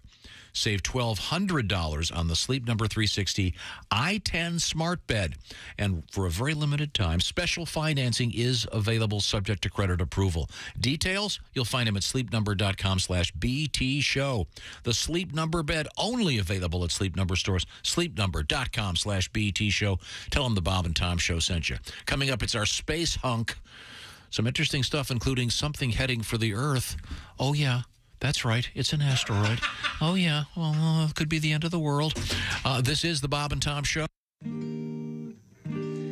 Hey, this is Henry Phillips, and you're listening to Bob and Tom 24/7. Well, what else would you be doing with your time? Yeah, what else would you be doing with your time but listening to us here on Bob and Tom 24/7. Donnie Baker on the road. The Funny Bone this weekend in Toledo, Ohio, tonight and Saturday night. Don't forget the Friends of the Bob and Tom Show comedy tour continues in 2023. Pat Godwin, Josh Arnold, and Kostaki Economopoulos. That's a great show coming up Friday, March 31st, the Dow Event Center in Saginaw, Michigan. It's going to be a great night, great show. Get your tickets now before they sell out. Pat Godwin, Josh Arnold, and Kostaki Economopoulos. Friends of the Bob and Tom Show 2023 tour. Making a stop in Saginaw, Michigan. Again, coming up at the end of this month, Friday, March 31st at the Dow Event Center. And you're listening to Bob and Tom 24/7. Hi, everybody. Christy Lee with your Bob and Tom News Update. House leaders say the impact of a hack of a health insurance marketplace used by members of Congress could be extraordinary, exposing sensitive personal data of lawmakers, their employees, and families. In all, thousands of people could be affected. DC HealthLink, which runs the exchange, said an unspecified number of customers were impacted, and it was notifying them and working with law enforcement to quantify the damage. A letter claiming to be from the Mexican drug cartel blamed for abducting 4 Americans and killing 2 of them condones the violence and says the gang turned its own members who were responsible into authorities. In the letter from the Scorpions, a faction of the Gulf Cartel, they apologized to the residents of Matamoros, where the Americans were kidnapped, the Mexican woman who died in the cartel shootout, and the 4 Americans and their families. Iraq's new government is suddenly enforcing a long-dormant law banning alcohol imports and arresting people over social media content deemed morally offensive. The crackdown has raised alarm among religious minorities and right activists. Some see the measures as an attempt by the prime minister to head off potential political challenges from religious conservatives. And that's your news. I'm Christy Lee. More of the Bob and Tom Show on the way.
Ladies and gentlemen, Bob and Tom. A deal was pizza for the month, yeah.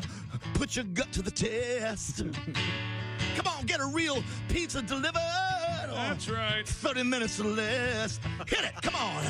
Oh, Domino's. All right. Tomato sauce, cheese, and dough. Yeah. Oh, Domino's. Pepperoni, get it to go. Oh, a plain old Domino's. Bob and Tom in the morning and highlights all day long. The Bob and Tom Show, weekday mornings at 6 a.m. Eastern on Bob and Tom 24/7. Bob and Tom 24/7. It's not on air, it's online. Bob and Tom 24/7. Frigamal Broadcasting presents another Bob and Tom Olympic moment in history. Beautiful Katharina Witt of East Germany became a household name in women's figure skating after her gold medal performance at the 1984 Winter Games in Sarajevo. 4 years later, at the Calgary Games, she successfully defended her title. Then, 10 years after that, in 1998, she posed naked in Playboy magazine, a move which critics said severely tarnished her image and marketability. Men throughout the world were outraged. If Katerina were going to pose nude, why had she not done it in 1988 when we were all fascinated by what she must look like without clothing? Yeah. To wait 10 years after her physical prime, when we had all clearly moved on to Nancy Kerrigan, was a slap in the face to male fans everywhere and goes against the very spirit of the Olympic Games. Yes. Hello, Michelle Kwan, are you listening? It has been another Bob and Tom Olympic moment in history. This is Bob and Tom 24/7. Comedy, guess, Bob and... Welcome back to the Bob and Tom Show. Christy Lee at the news desk. Hello. There's Pat Godwin in the performance room. Hey. There's Josh Arnold. Hi there. Ace Cosby. Howdy. Dreaming of Pizza. There's Willie Griswold. This is intro music. I'm Chick McGee. And here's Tom Griswold. Chick, once again, astride the orangeinsoles.com sports desk. It's orange. Now, a couple quick things. Pat, I was hoping you could do your tribute, once again, to Ace Cosby's Pizza Month. And I want to dedicate this to Adolfo Hernandez Jr., Odessa, Texas. Adolfo, everyone's going to miss you, man. And your very close friend Armando sent us a special hello, which we are extending here. We're going to dedicate this weird, odd song that he would have loved. And this is, once again, in honor of the Ace Cosby month of eating nothing but pizza. I have to write a march full of songs. I'm running out and this month is long. I sing about pizza. Tom tells me when. 3 hours later and I sing it again. Every day's pizza. There is a bean, one a fancy lean cuisine, one a breakfast, one Chicago, one's cheesy avocado, one's different pies. Ace is a different guy. Every day's pizza. What do we have to work together? Come on, Tom. A folk song on Tuesday, and Wednesday was a blues day. Thursday I did Billy Joel. Friday's song was pizza rolls. Makes no difference what mood I'm in. Come on. Every day's pizza. Thank you very much. Tribute to Sly and the Family Stone. Ladies and gentlemen, every day's pizza. Certainly enjoyed that. Now, Christy Lee, once again, at the news desk. What have you got over there? Well, we have about 3 stories. Oh, there he is. The bird, on the satellite. There he is. You forgot me there, Tommy. Technical issue over here, sorry. Oh, I'm sorry. My bad. Hey, I'm Jeff Oskay. How's everyone doing today? Good to see you, guys in a Jeffy. good mood? Hey, I'm so excited to announce I finally picked up a sponsor for my news desk. Oh. The news desk is sponsored by Willie's Waterbed Warehouse. You buy here, you pay here, you fill here. Willie's Waterbed Warehouse. Willie, there's got to be a better way. There isn't. Now with carbonated water. Okay, so we just got a letter from a guy. He says, you're laughing at the idea of moving a full waterbed. I got an inflatable hot tub. It holds 177 gallons of water. The manufacturer found it necessary to put 2 tags on it, warning about moving it while full. So there you go. Okay, Jeffrey, news we failed to mention. What have you got? We give you a lot of news each week. We don't give you all the news, so I'm here to give you the news we failed to mention. Here's Jeff Oskay with what you failed to mention news. On a personal level, this isn't news. It's news to me. I found out yesterday my son is failing 4 classes right now during his sophomore year. Yikes. What I failed to mention, at least he's one step closer to following his earliest childhood dream to be the guy who hands out the free breadsticks at Fazoli's. Though while writing this joke, I realized his dad can't even spell the word sophomore, so there's a chance he may be due. There's an O in the middle. 3 O's, buddy. Sophomore. A man was arrested aboard an airplane after urinating on fellow passengers. What you failed to mention, it was at that moment the other passengers finally appreciated only being served a half can of cola.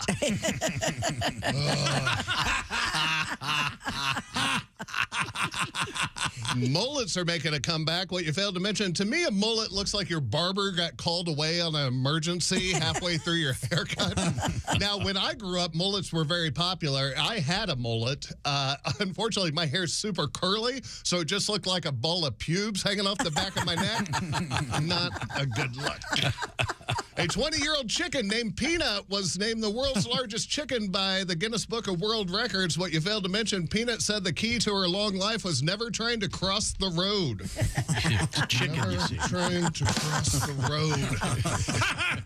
Thanks, Chick. We learned that a man who had a 600-year-old mummy, he lived with it and slept with it. Oh. What you failed to mention, well, someone's sure dealing with some mummy issues. No.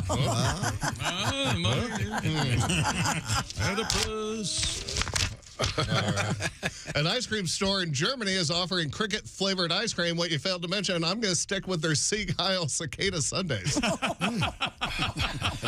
Relax. They're trying to open a topless dispensary? Yes. Is that how you pronounce it? What you failed to mention, why? Like, there's going to be a line, even if they have their tops on. Like, you need to save that for businesses that are trying to get people in, like the BMV or a tax prep service. Instead of some dude out there spinning a sign, put out a topless Statue of Liberty. I'm there all the time. Now, I will say some of those tax places are tops optional, but that's for the clientele, if you know what I'm talking about. And finally, a man was arrested wearing a 7-foot penis costume, harassing women on the street. What you failed to mention, well, he's going to be easy to spot in the lineup. Hey, it's that dick right there. I'm Jeff Oskay. Failed to mention news. Jeff Oskay. Very nice. Hey, all true. All true. He raises a really good point about the topless dispensary. Yeah. They don't need it. You're right. You'd get your license on time if they did at the BMV. There'd probably be some people complaining. Yeah. I'm sorry. Christy Lee. This just in from NASA. A meteor described as being the size of a Pembroke Welsh corgi and weighing around the total weight of 4 baby elephants struck the Earth near McAllen, Texas last Wednesday. Wait a minute. Why would they use... It's a weird form of measurement. I don't know. The meteor impact reported by local Dallas area Fox affiliate KDFW. Yep, I saw it over there. I'm going to call it KDFW. Yeah, it took place around 6 p.m. last Wednesday. Don't look, Ethel. Oh, sorry. The meteor struck the Earth with the energy equivalent of 8 tons of TNT. Dynamite. But there are no reported casualties or damages. Oh, thank goodness. I wonder if there's a big crater. I don't know. But it was the size of a Welsh corgi, but had the weight of 4 baby elephants. Yeah, incredibly dense. Yeah, right. Let me see. Yeah, your space. Yeah, that'll be. But they describe it as a dog. Yeah, weird. Weird. So, is it going to be raining cats for the next one? I'm sorry. Well, actually, NASA's tracking an asteroid, Tom, that could potentially hit Earth on Valentine's Day 2046. Nice. NASA Asteroid Watch said the agency has been tracking a new asteroid named 2023 DW that has a chance of impacting Earth. NASA said the object is estimated to be about 162 feet in diameter. And according to USA Today, both NASA and the European Space Agency have each added it to their respective risk list. However, the asteroid is ranked on the Torino scale as a level 1 threat. I'm not familiar with the Torino scale. It's based, of course, on a very, very nice automobile. Yeah. Well, there are, I think, 6 Starskys and a Hutch equal Torino. I'm sorry. It's going to hit in what year? 2046 on Valentine's Day. They can predict it with that level of accuracy? What, 23 years from now? God, that's I amazing. won't see it. We also have one more story. NASA has stated that it has a viable defense against killer asteroids like this one, called the DART system. Last September, scientists deliberately crashed a spacecraft into a small moonlit asteroid and altered its trajectory. The goal of the mission, known as the Double Asteroid Redirection Test, or DART, was to see whether NASA's approach to defending Earth from potentially hazardous asteroids could be successful in the future. So hopefully they'll be able to use it in 2046. Yeah, that's cool. That's that was considered a success. They were able to alter the course. So I'm surprised they went with DART. Why? I would have thought they would have gone something more like billiard based. Oh. You know, knocking it off course. You know what I'm saying? As opposed to a dart. But, Pat, do you have a NASA tribute going over? Got something for you, man. Baroop. A tiny fireball hitting McAllen, Texas. I'm so worried I can't sleep at night. Oh, no. A meteorite. Oh, NASA believes it can stop an asteroid. Shoot darts up in the sky. Oh, no. A meteorite. Oh, in 2046 on February 14th, a huge meteor comes our way. Oh, good. I hate Valentine's Day.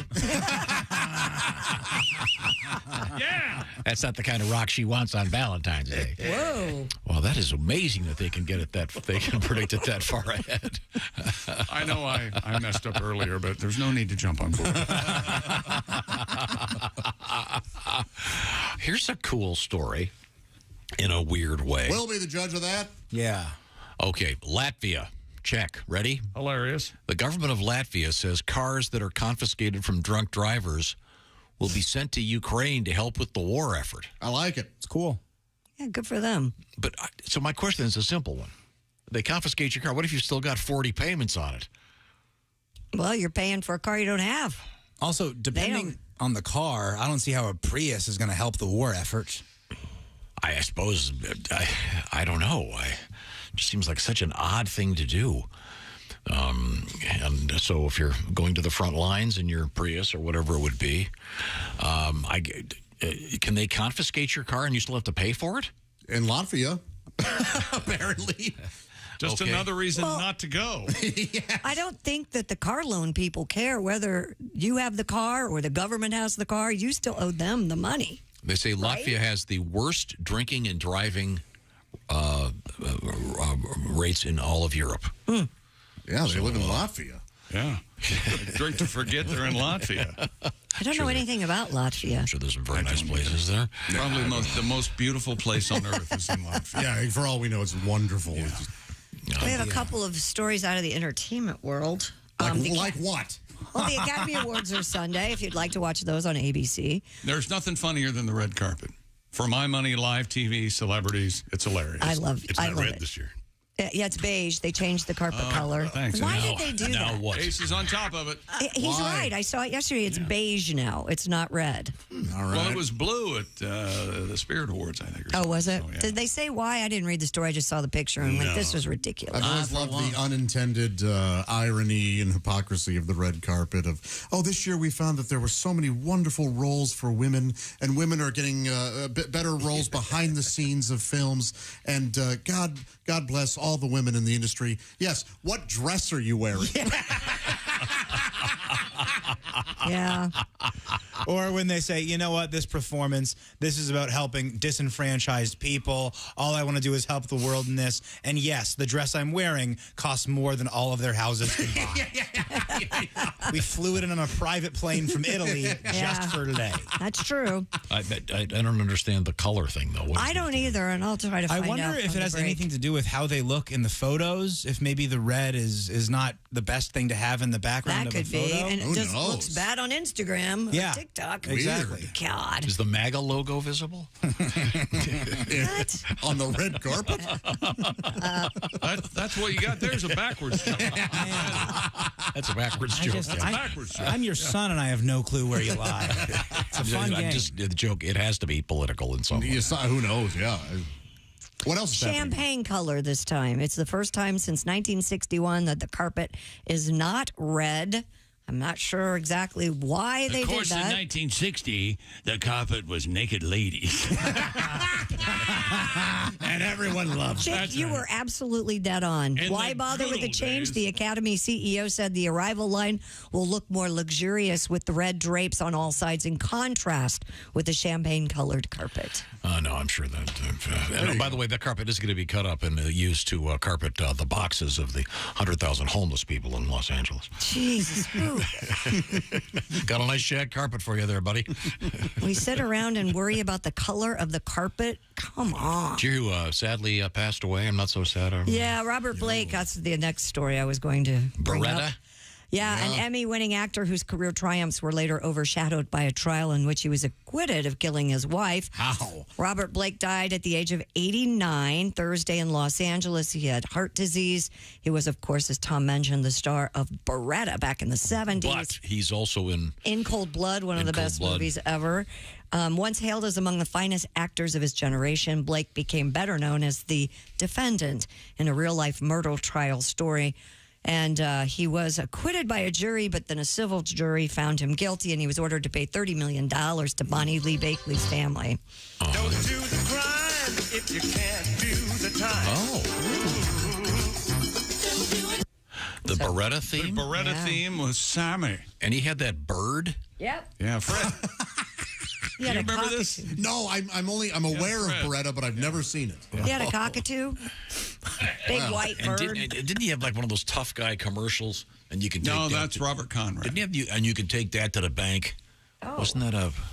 Yeah, maybe you're right. Maybe, yeah, I kind of remember him. Remember him in David Lynch's Lost Highway? Did you ever see that? He's got like this weird makeup. I remember that part. Yeah, kind of a creepy fellow. Well, now, let's see. Coming up, we have a couple of other interesting things. I'll remind you that Willie G and Patty G tonight at the Brown County Playhouse, and then Willie G and Mr. Oskay, who we just heard from, at a special event, the Montpelier Civic Center, Saturday night for a special benefit. In project. Vermont?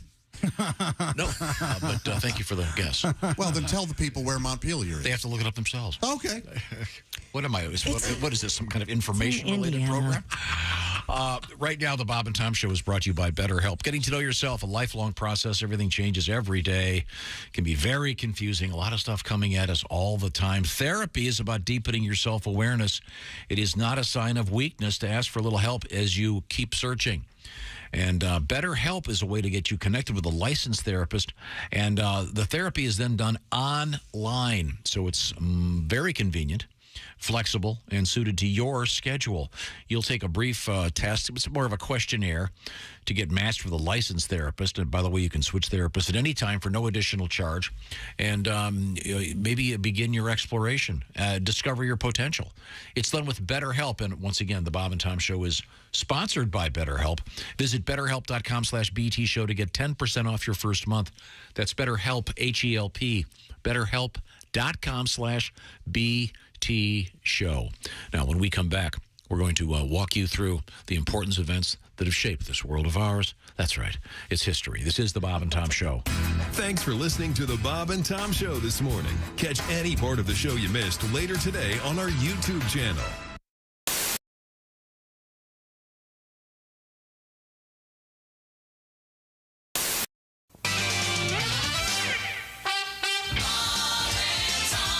Hi, he's Bob. I'm Bob. And he's Tom. And I'm Tom. What is it, Tom? San Francisco's gay Jewish congregation, Shah Ar-Zahav, has dedicated its new synagogue. This is true, with 2 members engaging in the ceremonial blowing of the ram's horn. KIZZ-FM. Kiz. Lucky that doesn't start with a J. Stop it! Dr. Ruth, can I get pregnant when a man undresses me with his eyes? Only if he's cockeyed. Golly, Earl. That might be a pretty good idea. I'd killed my wife when I'd wanted to. I'd be out of jail by now. Dr. Ruth, when I'm dancing, what part of my body should not move? Your bowels. I got some DAP butt crack filler putty back here. We'll just fill that crack right in there, Bob. Comedian Tim Allen. Oh, God. Using laxatives and a rectal scope, doctors were able to collect evidence over a period of 4 days. I must have one. Rectal scope is a mouthwash. Your color's back to your face? Oh, I was great this morning. So is yours, Tony. Tony, you're... I'm sorry. Thank you. I've got to go. You're gaining weight. My wife, when the first time she was pregnant, all I saw of her for 9 months was her ass hanging out of a refrigerator. And if you believe that, I can't say that. Bishop Emeritus Frederick W. Freaking, who headed the Roman Catholic Diocese. That's his name. He was 85. Did they have to pull the freaking plug? Hey, boys, this is the Pope. It's the Pope. I gotta go to the freaking funeral.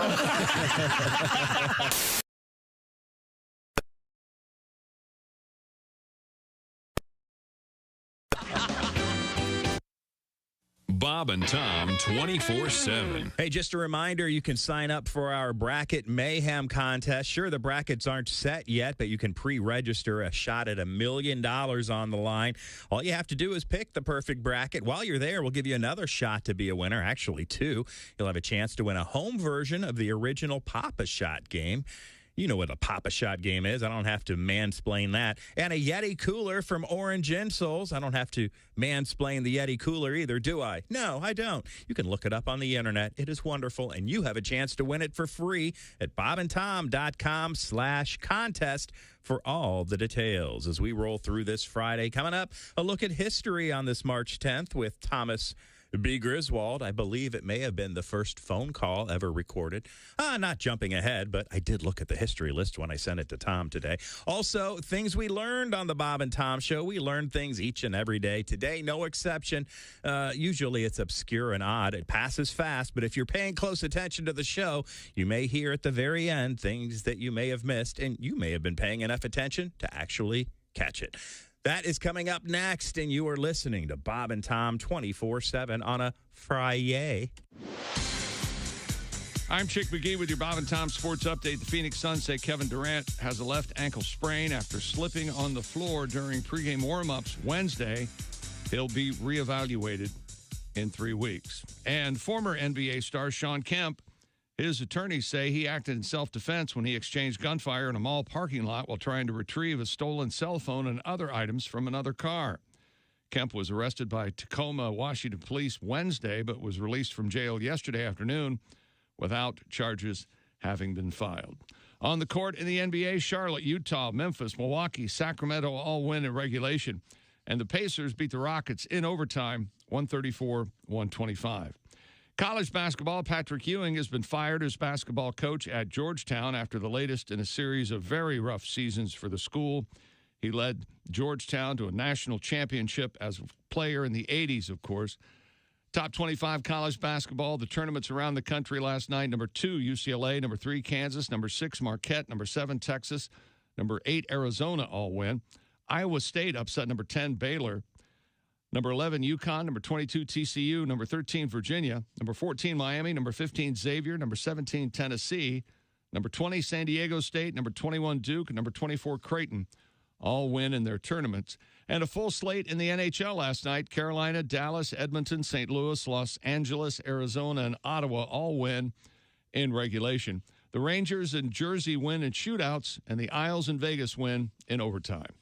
I'm Chick McGee, and that's your Bob and Tom Sports Update. Hey, Shooter, it's Kenny Tarmac. Hey, we just landed. I'm an ORD, just got in from TPA through ATL. And hey, guess what else just landed? The Bob and Tom app. I know. Now, thanks to the Bob and Tom app, even if I have to go all the way from Foxtrot 20 down to Alpha 4, I can still listen live, see their videos, find an affiliate station, use the alarm, and even send a message. This is Kenny Tarmac signing off and reminding you everything I touch turns to sold. Hi, this is Kostaki Economopoulos, and you are listening to Bob and Tom 24/7. The next time you're traveling, don't forget about the historical and beautiful state of Illinois. Catch a Cubs game at Wrigley Field in Chicago. Hit a riverboat casino in Peoria. And make sure you visit the charming community of Effingham, Illinois, where Interstate 70 meets the Little Wabash River. And whenever you're in Effingham, visit the Effing House Family Restaurant. Founded in 1854 by the corpulent railroad magnate, Colonel Harry S. Effing, the Effing Effing House Family Restaurant is one of America's oldest and finest dining establishments. Start your day with the delicious effing country breakfast featuring an effing omelet with toast, grits, and a big effing beverage of your choice. Or try our BED, the Big Effing Deal. Once again this week, it's effing ham and eggs. For lunch, try the huge effing burger, hand fried in a rich butter sauce mixed with big effing egg yolks. We call it the effing heart attack. It's an effing experience you'll never forget. And what about dinner? Juicy effing steaks with fresh effing veggies and a creme brulee that's effing out of this effing world. Or go effing nuts with a hot fudge sundae. How would you rate the Effing House Family Restaurant? It was the best effing experience of my life. Rate this place? Well, I wouldn't give it a B. Welcome back to the Bob and Tom Show. Christy Lee at the news desk. Hello, Chick. Hey, there's Pat Godwin. Hello, Chick. Hey, there's Josh Arnold. Hi there. Hi. There's Ace Cosby. Hey. There's Willie Griswold. Hey, man. I'm Chick McGee, and here's Tom Griswold. Thank you very much. I'm Mr. McGee, of course, at the OrangeInsoles.com sports desk, where he'll be ensconced for the rest of the month. A lot of basketball action coming up, and your basketball smarts could win you some serious cash, and also an original Pop-A-Shot game for your house. I want. Wouldn't that be great? Can't have it. Right there in the living room. I want. There's a Pop-A-Shot game. So fun. That'd be great. As Chick said, yes, for single men only. I'm sure there's a lady out there that would like to have one. Of course. It'd be fun, but not in my living room. Of course. Who pays the mortgage? It's for living. I do, Ace. Time now for... I forgot the word hole. Today. I was being kind. In history. March 10. March is on. Okay, let's get. What do we got here? What do you got, buddy? Oh, this is a cool story. Is it? In 1849, Abraham Lincoln applied for a patent. Yeah, he did. For a device that apparently would lift boats over shoals. It was never manufactured, and Lincoln is the only president, however, to ever hold a patent. Oh, no, that was the patent for the slicer dicer. No, it wasn't. Back then, there were a lot of rutabagas, and they were. How long were you in the kitchen slicing rutabagas? Well, Lincoln invented the bulletproof hat. Would have been more memorable. In 1876, Alexander Graham Bell called his assistant, Mr. Watson, with the first telephone call. It varies as to what he said. Randy Watson. Some accounts say, Mr. Watson, come here. I want to see you. Nope, that was not. It's Watson, come. I want you. Watson, come here. I want you. I thought it was, is your refrigerator running? I thought it was, what are you wearing? I know. The weird thing was, it happened. Of course, he was eating dinner. Yeah, I mean, disturbing. There's a dispute as to what he actually said. So, I want you, or I want to see you, or I want you inside me. One of those. Yes. Let's see. Simon and Garfunkel recorded the first version of The Sounds of Silence in 1964. Originally titled The Sounds of Farts. Isn't that interesting? I'm glad they changed it. Hello, darkness, my old Originally titled Please Shut Up. Shut up! Oh, thank you, Josh. The Incredible Hulk appears for the first time on CBS television in 1978. David Banner. Yeah. Don't get him mad. We had to change his name to David because Bruce sounds feminine. Let's see. In 1997, the Palm Pilot was released. Remember those? Oh, My nickname in junior high. I always wanted one of those. Never had one. Your nickname What up, Palm Pilot? Shut up, guys. You only called me once. Wow. You leave yourself alone. God. Did that have an actual keyboard on the... It had a stylus, didn't Stylus, it? yeah. Oh, okay. I had one before iPhones came out for like 10 minutes. Yeah, because you'd lose the stylus all the time. Would they actually, if you had one today, would it still function? I do not know the answer to that. Oh. And I think I've got mine in the garage. I'll see if I can find it. Really? Please do that. Wow. Bring it in and make a big deal about it. Happy birthday, Chuck Norris. Famous for, among other things, Walker, Texas Ranger. They're doing a remake of that. 83. Oh, yeah? Yeah, he was born in 1940. Yeah, they're doing a remake. It's called Texas Ranger with a Walker.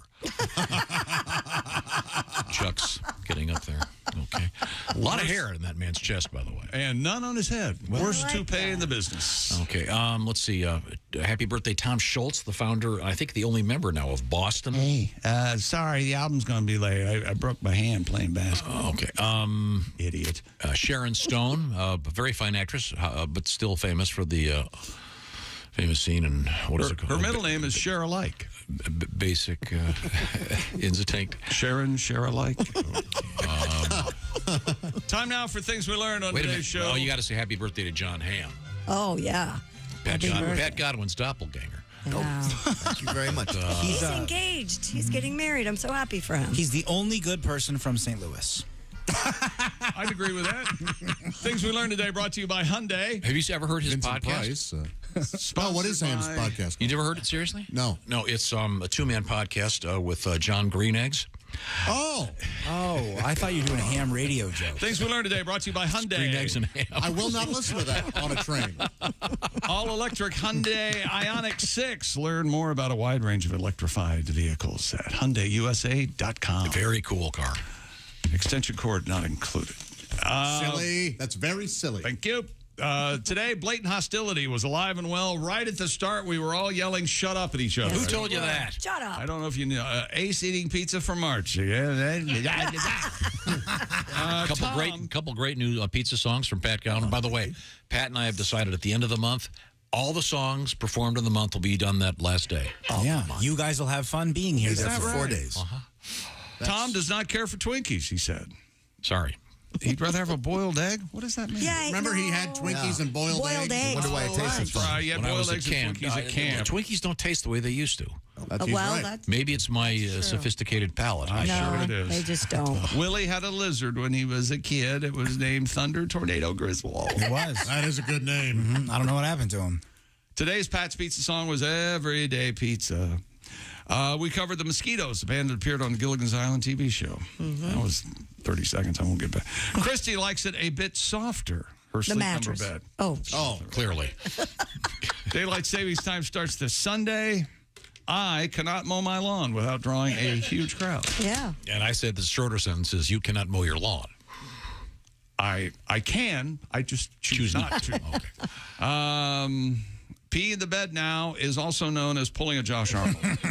Nationwide. I'd like for this to stop.